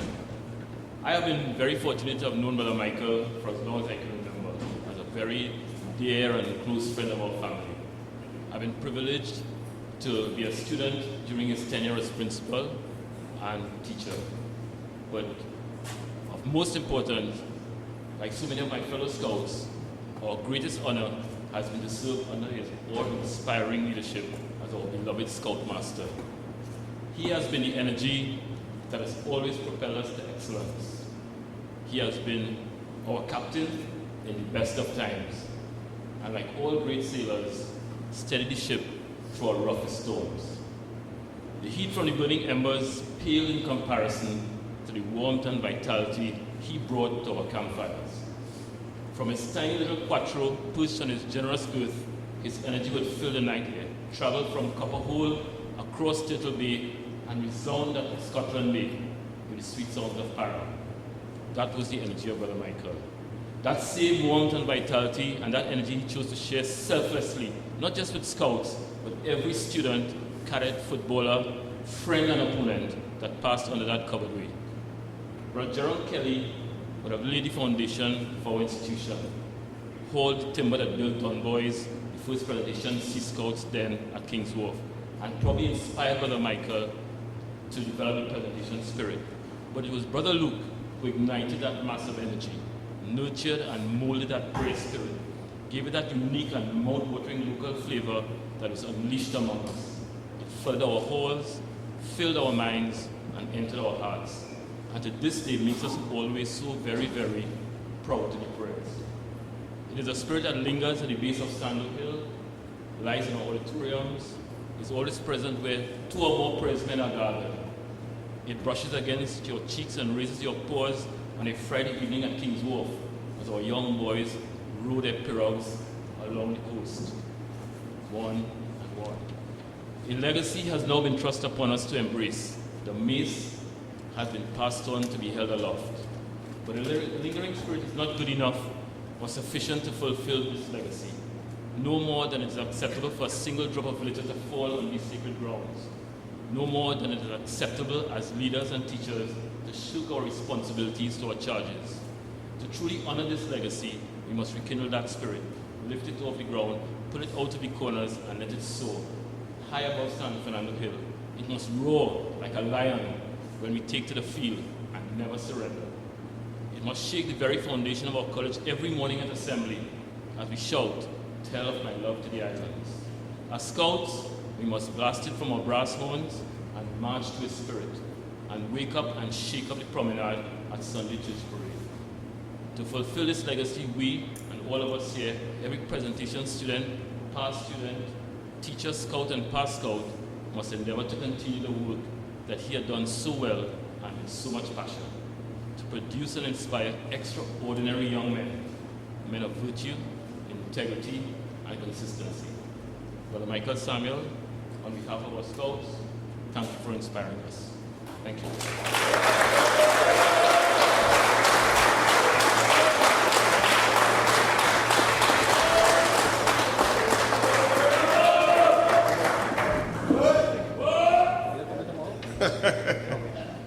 Thank you very much, Sean.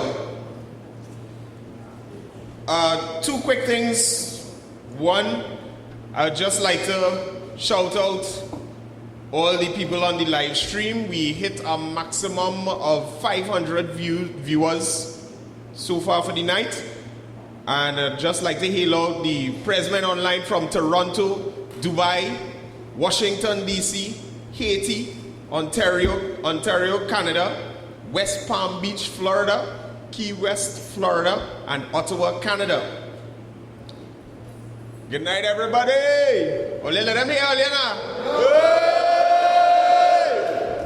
All right. Nice. Okay, settle down, gentlemen. And I'd just like to relay a little story. Rhett Mitchell asked, anybody remembers the infamous slap that was heard all around San Fernando? And Sean Barrett responds, yes. Rhett, it is time this story is told. Now myself and the recipient were sitting on the block minding our own business when we noticed one of our classmates from Lower 6 Science 1. We saw his little bro having a run-in with the vice head prefect at the time. Now knowing our classmate was on the basketball court with guys like Brian Manet and Cecil, it was decided that we would go and holler at the dude. So the dude, obviously from Upper 6, then ran onto the block and started the biggest Lower versus Upper 6 chaos in our time. Now the exact action to start all of this is seemingly unknown, right? But Mikey definitely ended it. The entire 6-1, except them stinkers in mud, were asked to stand on the football field. So Mikey then asked a few select guys to kneel in front of the goal. Myself, Rhett Mitchell, the recipient, and another. And yeah, the recipient was a bit hesitant, but he gets the nod to jog around the field with some Mikey stimulus, some busy ones. Right? Rhett Mitchell gets 1 or 2. I got one that, hold on, hold the bell, I'll get into it now. I got one that left an indelible mark. And that was Kayam. And then Derek Basdio was plucked out of the standing crowd and received the bellas for smiling. Okay. Sad thing is, the dude always looked like he was smiling.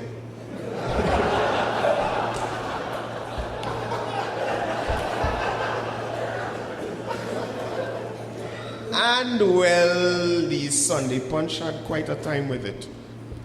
But the infamous slap just goes to show that, Mikey helped a lot of us with our careers.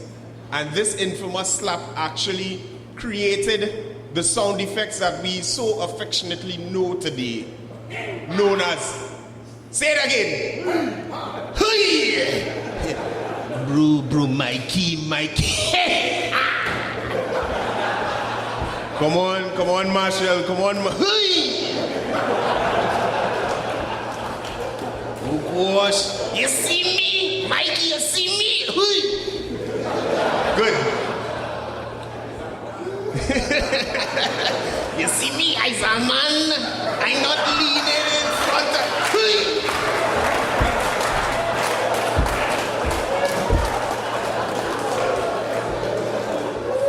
But okay, enough of me. So here's what. I'm going back to the class of 71, and I'm bringing on a man to sing something for all you. Now, you know I like to sing too, so I just want to give our next man a chance, but he still can't win the 2 million.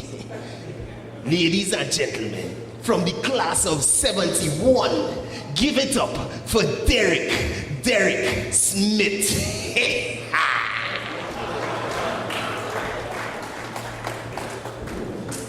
God, boy, this fella. Brother Michael always comes to my place, and it's down the link road, and he would take a few drinks and say, "Sweetie, sing for me, please." So I hope I don't disappoint you tonight, brother. I'm doing this for my whole family. Appropriate song.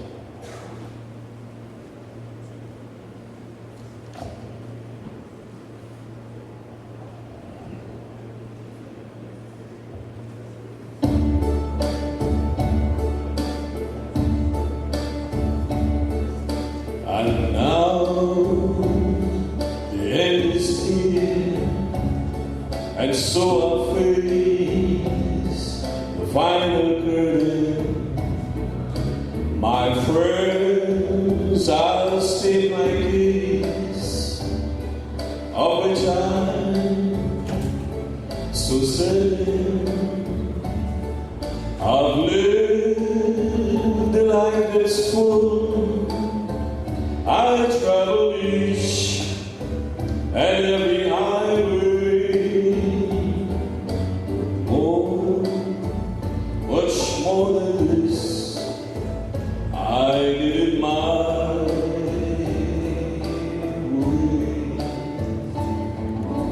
Regrets, I had a few, but then again, too few to mention. I've lived a life that's full. I pass it on so amusing to think I did all that, and may I say, not in a shy way, no,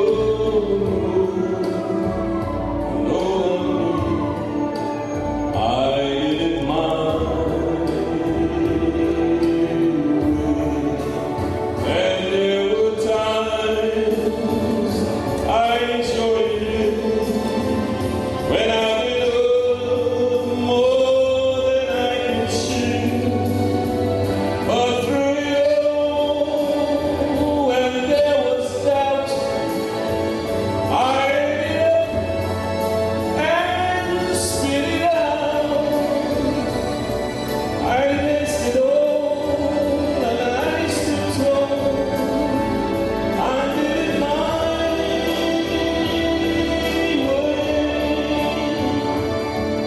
I've laughed and cried.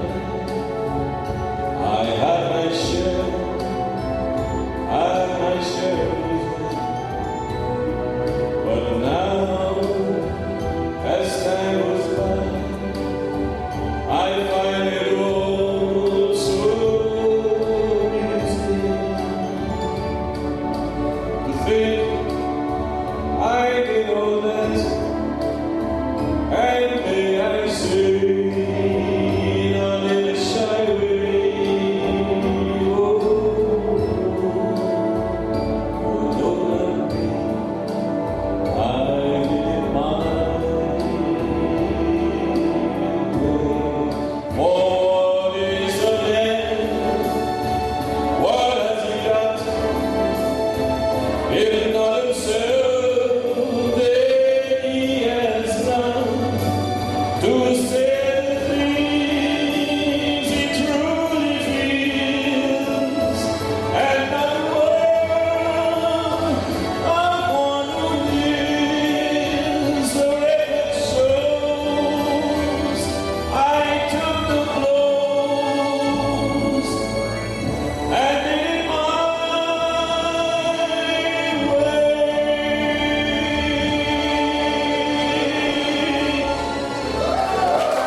Hold on, Derek. Let me just preempt your exit from the stage.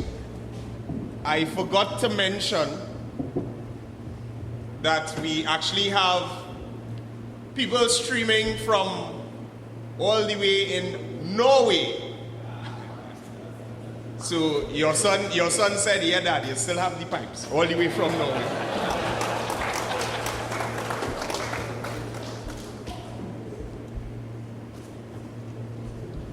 So we're drawing close to the end.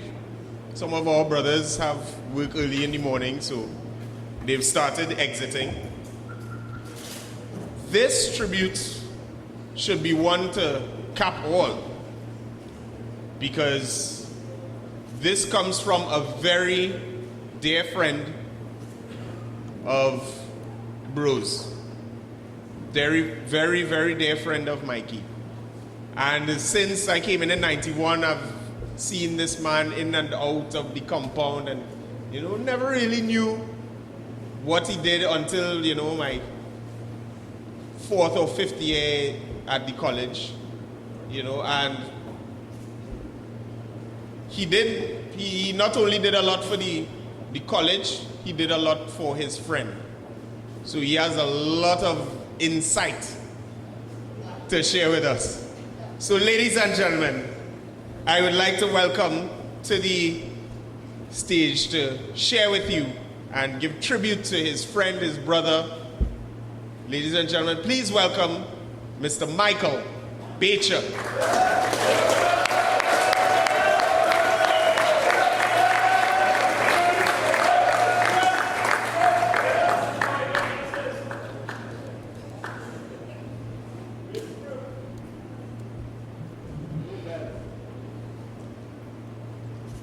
Well, it's so late that I'm gonna have to make this shorter than I expected.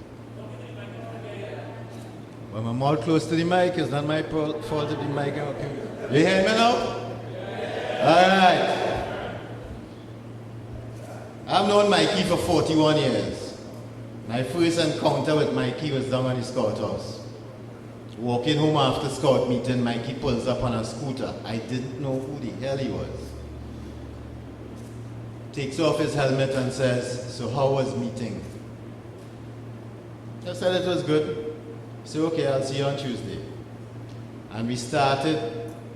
That was my very first encounter. Lasted 41 years. I think I was in a unique position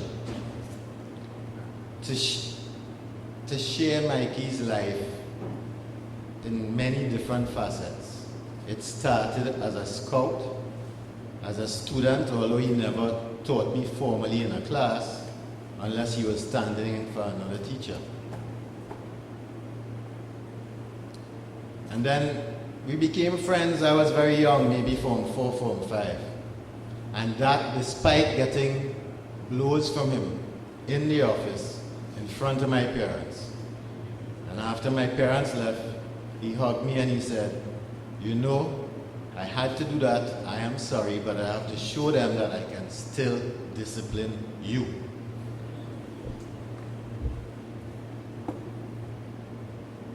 In 2004, when he had to get stem cell transplant in Florida, and I had to spend about 6 weeks with him straight, the roles were kind of reversed. Because growing up, we became friends early. We ran the scout troop together for 27 years. We shared, we laughed, we cried. Before I go back to 2004, camping, being in scouts, is almost like living in the same house. I remember going to a camp in Venezuela, and we ended up having to sleep in a bus terminal because we got improper notice of the times that the buses would leave. So we had to overnight in the bus terminal. But this was after a 22-hour bus ride. Men were smelling stink. Mikey said, I'm going to take a bath. So we said, where are you going to take this bath? Mikey takes a cup, one enamel cup, that he took from the brother's house. That's what they had in the brother's house in those days. He went to a sink, filled the cup, sat on a step, took his jersey off, took the vest off, pulled out his handkerchief, dipped it in the cup, wiped under each arm, dipped it in the cup, squeezed it out again, and continued to wipe his chest, etc. And the next thing was fresh deodorant went on, and a new vest. That was the type of man he was. He made the most of what he could have. He was always prepared. He was a true scout. Mikey was like a father to me at times. And in 2004, when he had to go for the stem cell transplant, Mikey became so depressed after the chemotherapy. He was ready to come back home.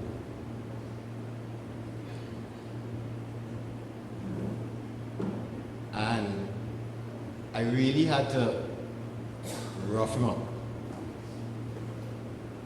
And up to last week, Wednesday, when he called me, he said, I remember how you roughed me up in Florida. And he would say it every so often. But he was having a little hard time last week because he was doing things that he was not supposed to be doing. And he had called to complain and to get some advice. But I was, like I started off saying, in a very unique position.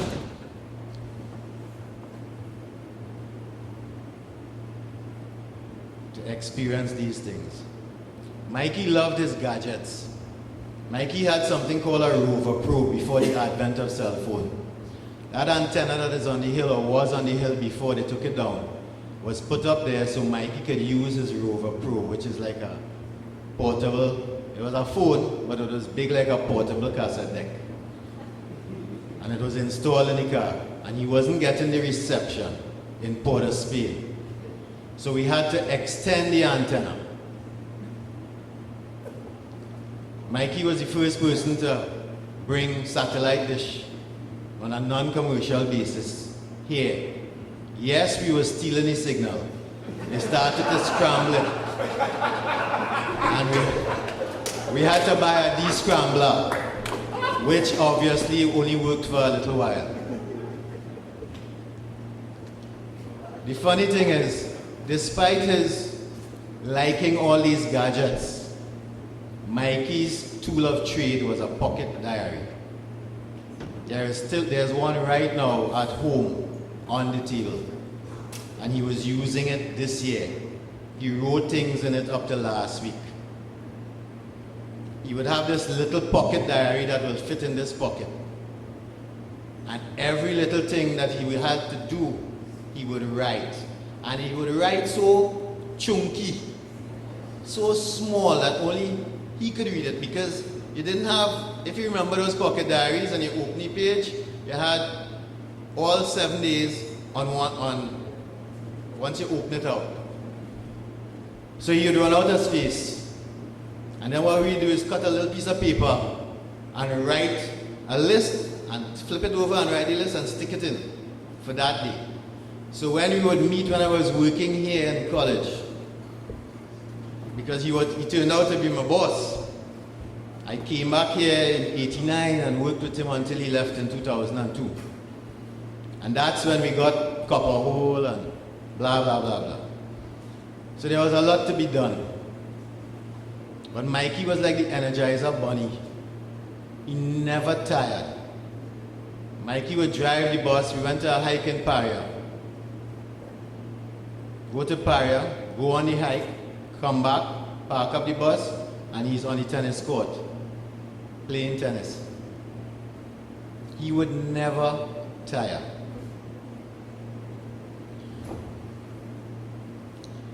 Mikey had a thing called a snooze alert. Now this is kind of contradicting what I just said.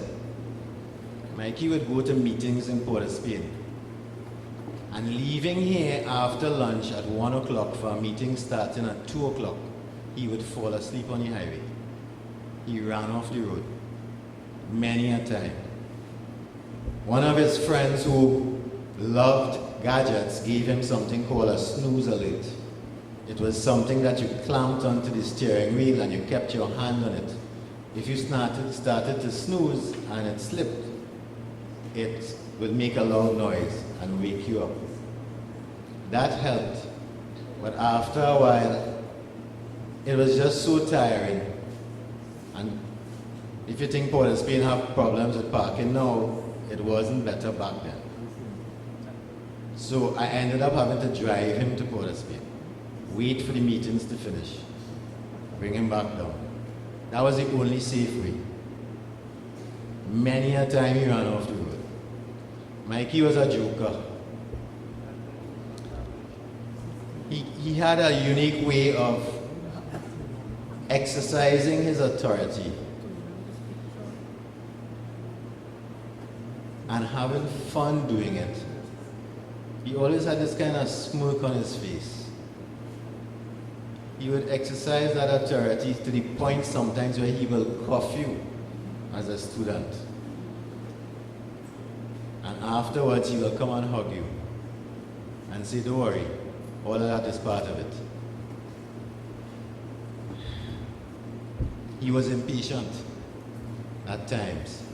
When Mikey wanted something, he wanted it now. Right now. It wasn't easy. I mean, we were friends, but I had to respect the man as my employer.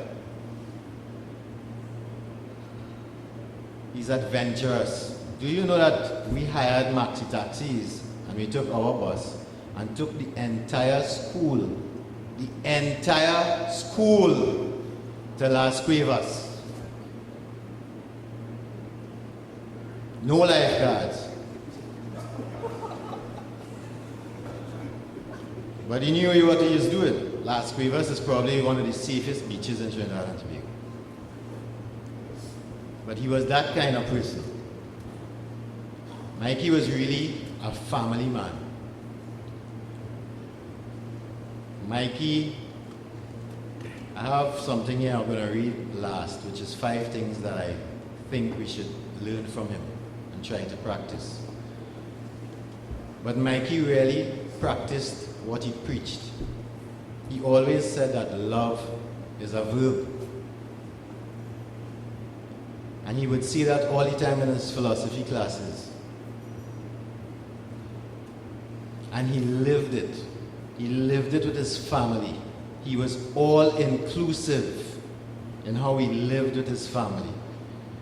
He made friends with almost 100% of the students that came to this school. That is a fantastic achievement. And not only with the students themselves, but with their parents. And much later on, with the families generated by the students and their kids. My daughter posted something on Facebook as a tribute to him this week that made me cry. She said, his hair, well, of course, other things, but the gist was, his hair was so soft, because every time he would come home, he would allow them to play with his hair when he had some. And he had such a great influence on them. She came back to Trinidad about 3 years ago and was changing careers.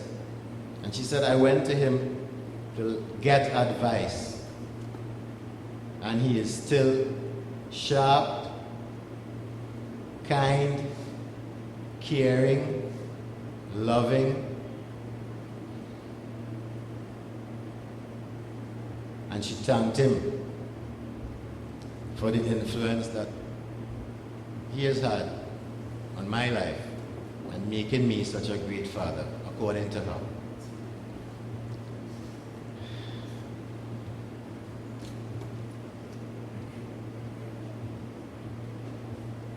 Mikey went through, he had some really tough crosses to bear.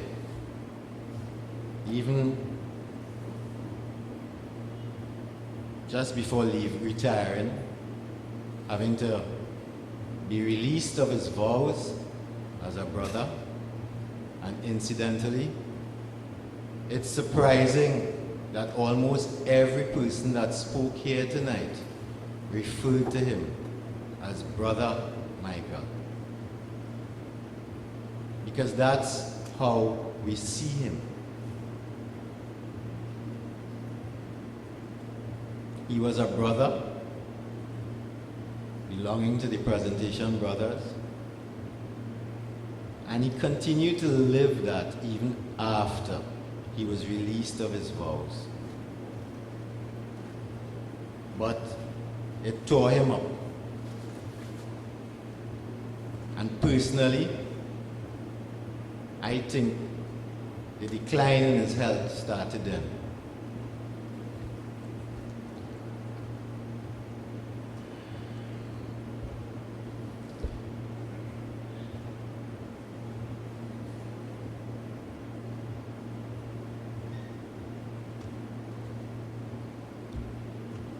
I remember Mikey coming to visit me while I was living in the States.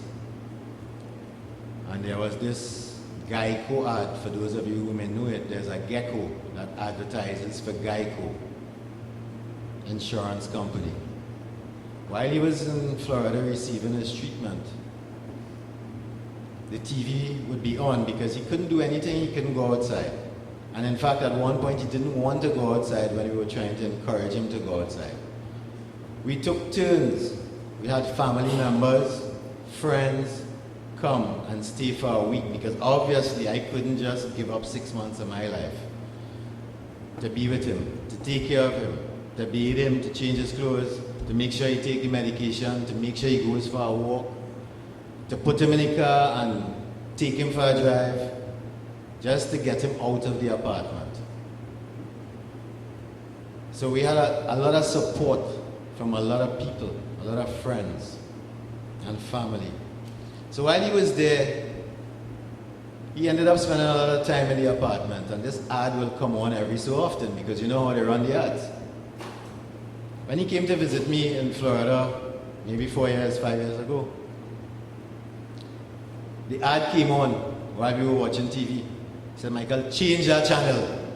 I said, "Why?" He said, "That is depressing. That reminds me so much of when I was in South Florida, having to receive treatment and go to that clinic every morning."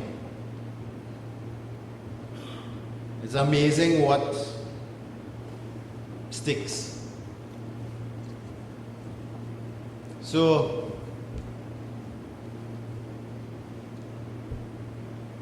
I want to give you a little joke. The real thing, it really happened. In the early years, we would have to have fundraising events for the Scouts. And we had a fete in Naparima Bowl. The band name was Avengers Now. So that's to tell you how long it is. I don't know who will remember that. Mikey was driving a white Mazda 616, PR something.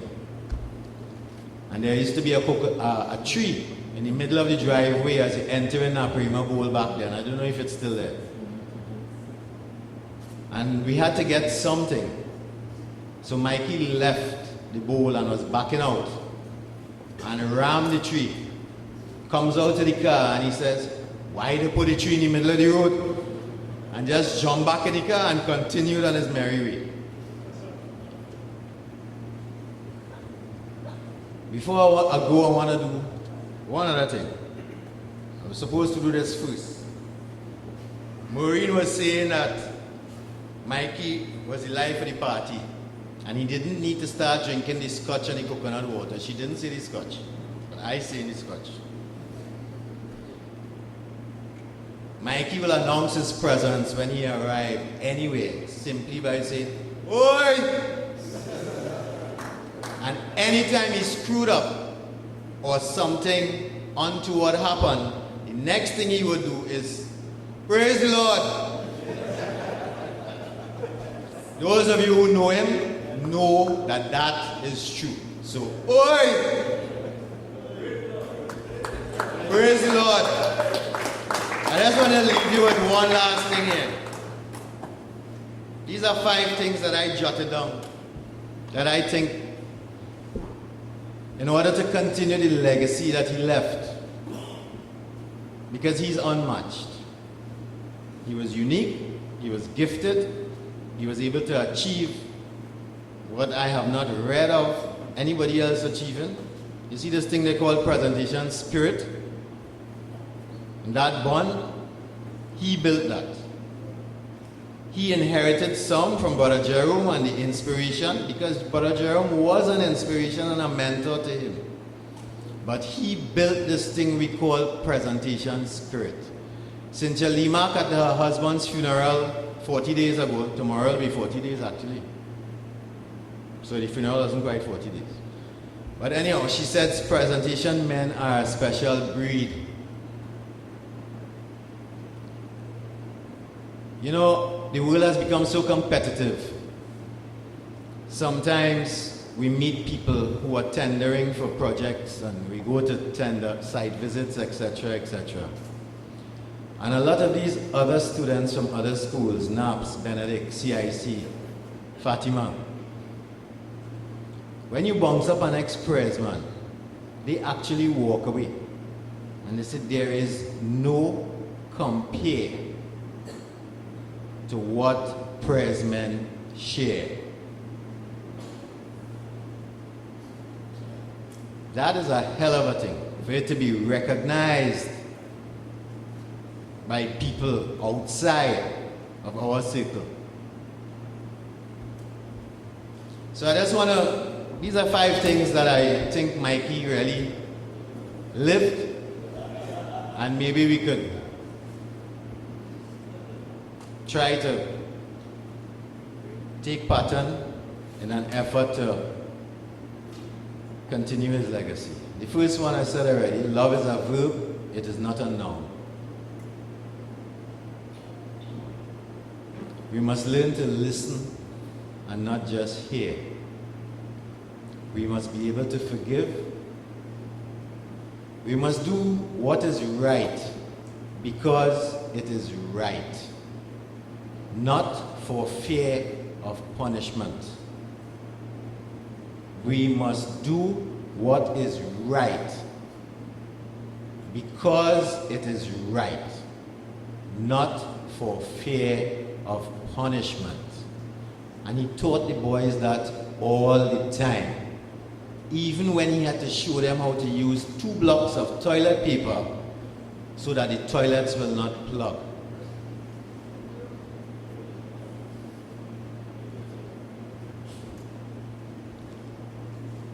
We must be committed. We have to stand for something or you will fall for anything. Mikey demonstrated these things in his life every day, especially that commitment, that, well, I can't single out any, that was the man. I was just privileged to share 41 years of his life. And I have absolutely no regrets. Mikey, we all love you. Thank you.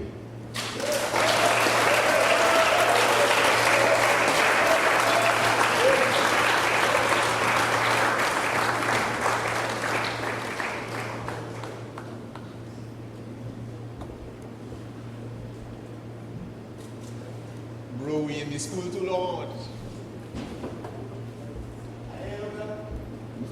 Well, the stage manager is a past scout.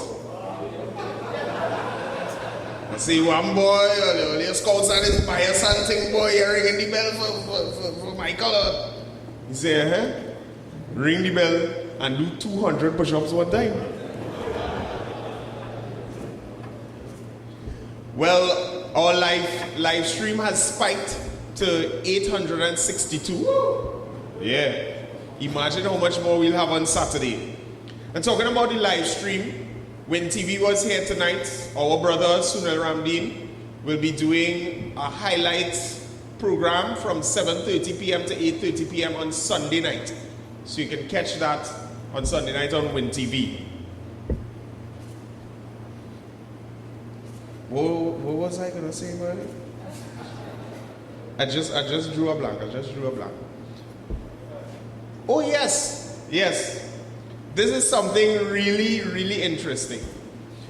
For those of us on Facebook, when you're looking through people's profiles and you see, like, you click on the About icon and you go to see, well, what school they attended or whatever. For those of us who have been to universities abroad, States, Canada, London, you don't see the university. You see attended Presentation College, San Fernando. Really interesting. So check it out when you see. That's something very interesting. So, from one close friend to another, well, a real brother, now to give a tribute, not Stanovich, ladies and gentlemen.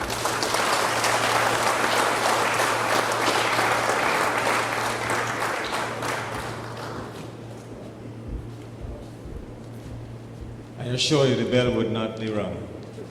I suppose my job here is to just pull everything together. And I'm looking up here at the founder, Blessed Edmund Rice, and I'm looking there at Michael and Our Lady, and saying that the presentation spirit started way back there in 1802. A man who was as innovative and creative as Brother Michael, or Michael as we call him. A man who started a school in a stable and had a bakery and a tailor's shop to take care of the needs of the students. And Michael had that spirit, that presentation spirit, as we're hearing so much about. I wish there were so many glowing tributes to Michael. I don't know what I could possibly add to what was said or sung tonight. The last performance, Michael loved that song, I Did It My Way. I wish I could sing, but my career was dashed when I came to Presentation College. A certain music teacher, after I sang my heart out and thought I could make the press con choir, told me, Robert, you're like a tin of corned beef, you have your own key.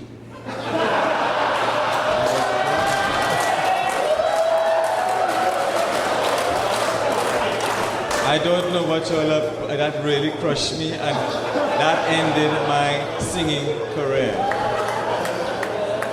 But having said that, I too came from St. Benedict's College, and I was truly amazed. You really have to appreciate what you have here in Presentation College. I was just blown away.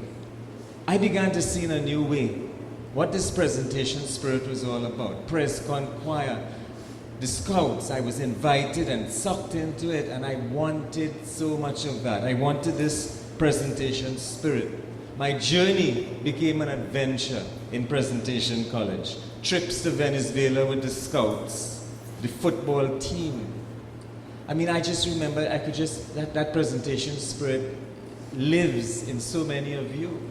I remember George Elias, who was mentioned here, coming into the staff room, trying to raise funds for the flags and the spray painting that went on before a semi-final or final match, you know, and selling cake that was so thin you could use it as kite paper, and charging $2 a slice.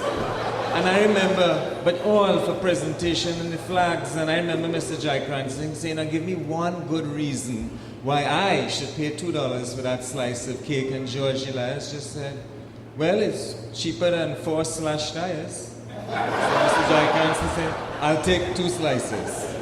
But that was the press spirit, a sense of humor, a passion for the school, for football. Even the press con choir, I couldn't help but notice, I hope that my memory serves me well, that at least 2 of the performers were from the Prescon choir. And I remember those days and saying, wow. But I want to say that coming to Presentation College, I began to see in a new way that this was a spirit that I wanted for my life, for my colorless life. I wanted to add some color. I began to get new hope that I wanted to serve people. And Michael was a good friend as well, and he could never do enough. When I fell in love with working with the poor in some remote community, Michael would jump in a bus, ring up a student and say, I just want to borrow a bus to go up there and to buy oranges to come down to San Fernando to sell them, or to buy lumber to help some squatter community. That was the kind of man he was. Nothing was too much for Michael. Going to look at turtles, coming back all wee hours of the morning with Naps girls and convent girls. It was never enough for Michael. I tried to import that. When I left here, I became principal of Presentation College in Grenada. And I wanted to say that that presentation spirit reached to Grenada, and it still exists there. I wanted the same spirit that I saw in football in Grenada, and as a young principal, I said, I must have it there. So we raised funds and we brought our football team to train with San Fernando. And when we went down there, our main rivals, GBSS, they beat us good and proper every year. And that year when they came back from San Fernando, with a different spirit. And it was so bad, we used to get licked so bad. I just remember that first match with them. One of their footballers, the referee was calling everybody on the field, and he said, the match is about to start. He said, ref, go ahead, I'm tying my shoe. And he was very arrogant and tying his shoelace on the sideline, and the match went on. Well, one of our boys took a swipe and rocked the net. And this boy was in horror and waving to the ref to let him on the field.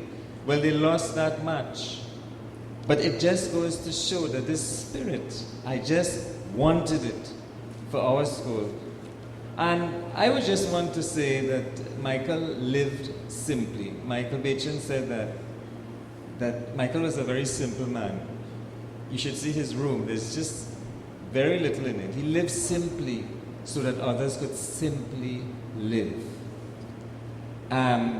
Junior Gopal, his dear friend, said that Michael approached him and said, why don't you become a presentation brother? Well, Michael approached me and asked me the same question. And I think that was the beginning of my journey as a presentation brother. And here I am still, 30 plus years, still a presentation brother. Because that man just put that question to me one day. I think you're good enough. I think that you can be a good presentation brother. And from that day onwards, I began to believe that maybe he is right. Maybe he saw something in me that I wasn't seeing in myself. So I just want to thank him, thank the man who did so much for the school, and just to assure you that I have seen, what I have heard and seen tonight is that presentation spirit continues to survive and live in all of you. And it is so evident, it's palpable. So I thank God for Michael and his life and what he did for you, what he did for me. My life has certainly changed, and I am happier, I'm more fulfilled, and my life is so full of meaning because somebody extended an invitation to become a presentation brother. So I want to thank him for that. I want to thank you for keeping that spirit alive. God bless you.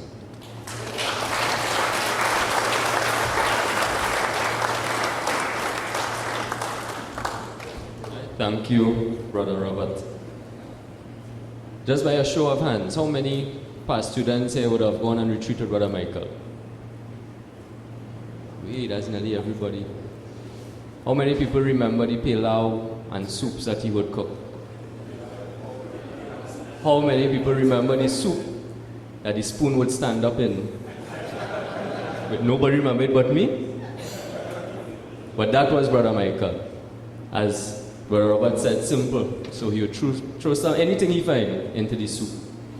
And then making the hot dogs, about 20-pack hot dog boiling at the same time. Fun days and good memories. And again now, to bring us to our final tribute this evening. one of Brother Michael's dear friends again. He had so many. Mr. Peter Mungle, friend, past teacher, and also a friend of mine close to my family. So Mr. Mungle.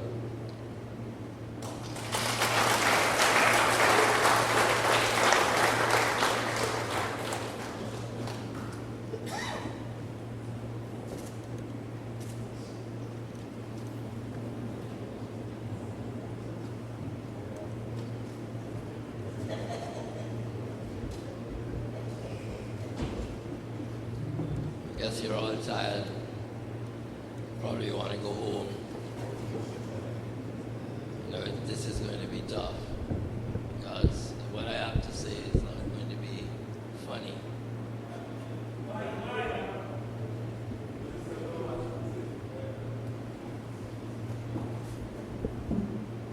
Can you hear me now?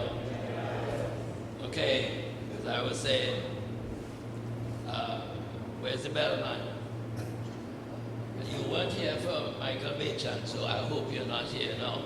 Please. So just remember, Michael Machan was a student when I was a teacher here. Enough respect. So we talk about Michael Churchill Samuel, March 1942, October 2014. I have drank life to the lees. The words of Hollis, taken from Tennyson's epic poem when Hollis was nearing the end of his life. These very words, I have drank life to the lees, can be very well applied to Bro Michael, Bro, Mikey, or even a very funny one for most of you, Stobles. That was a name that Andrew Lucky liked to refer to Brother Michael as. That's a long story, and I'd have to leave it. Bro, like Ulysses, lived life to the fullest, to the very dregs, grasping every precious moment, weighing time to the utmost grain. The name Churchill, it may surprise some of you, or some of us,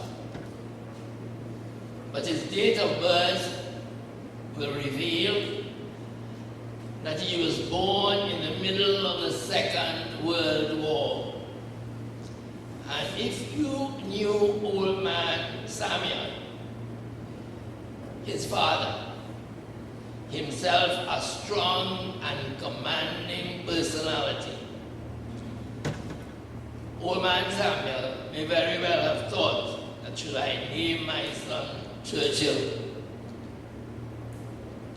who is still the most famous of England's prime ministers and a virtual warlord, Mikey may just demonstrate some of those qualities of leadership. Little did old man Samuel know that Brother Michael would become a powerful yet enigmatic leader. I hope you understand me. I heard Michael Machan and so many others describing Brother Michael's different moods and enigmatic. It was a puzzle. I tell you how he could clout somebody and then hug them. It just doesn't make sense. But he was a puzzle. And I'd like to point out that 62 years of friendship has just ended. But I am very careful, and I should mention, this is about Brother Michael, nothing really about me. Bro was a powerful yet enigmatic leader, marshalling his troops of presentation college students on the battlefield of life, leading them through this veritable maze of distractions, doubts, fears, conflicts, twists and turns, every possible negativity waiting to pounce at any moment and gobble them up in the furnace of failure. Bro was always there for his boys and for his college. There are so many other sides to this man of many parts.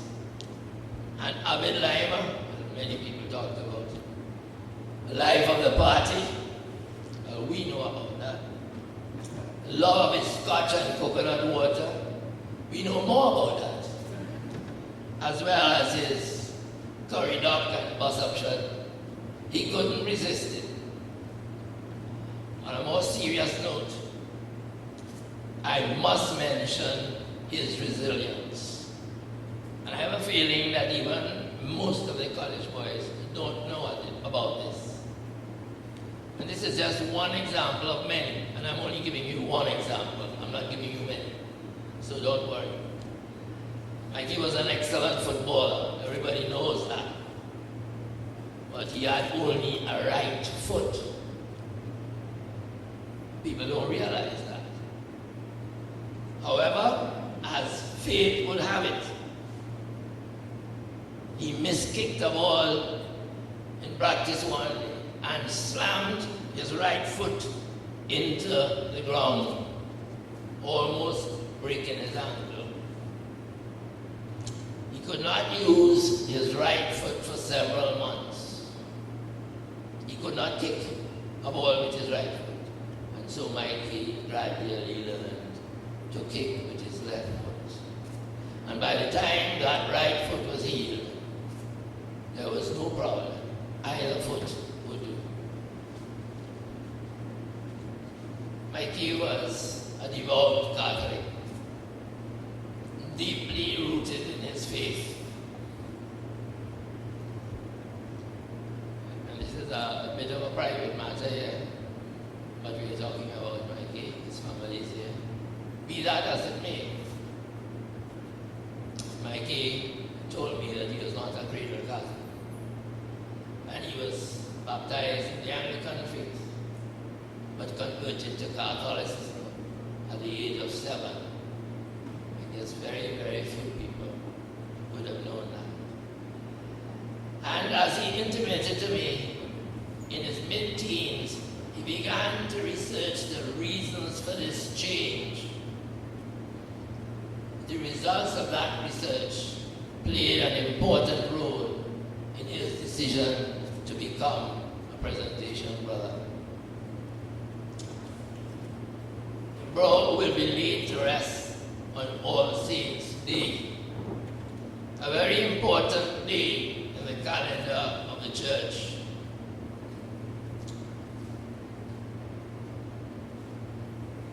Despite the ever-increasing popular belief that the good guys go straight to heaven, and Mikey's among the good guys, I'm sure,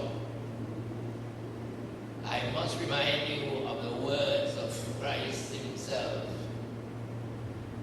Nothing defiled shall enter heaven, but some shall be saved, yet so as by fire.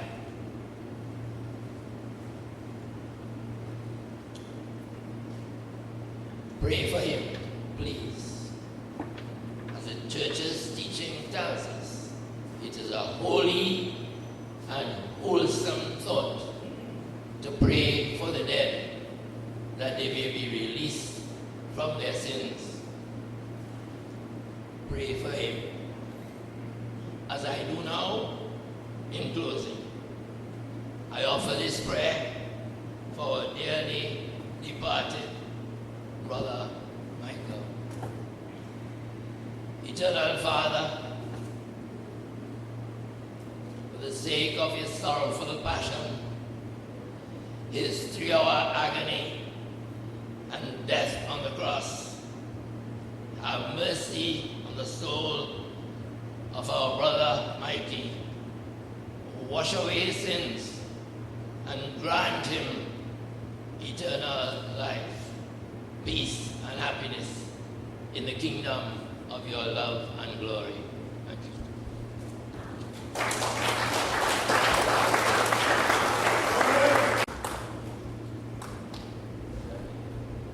So we have come to the end of our tributes. Right, I would like to invite Davion Glasgow to come up to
At 11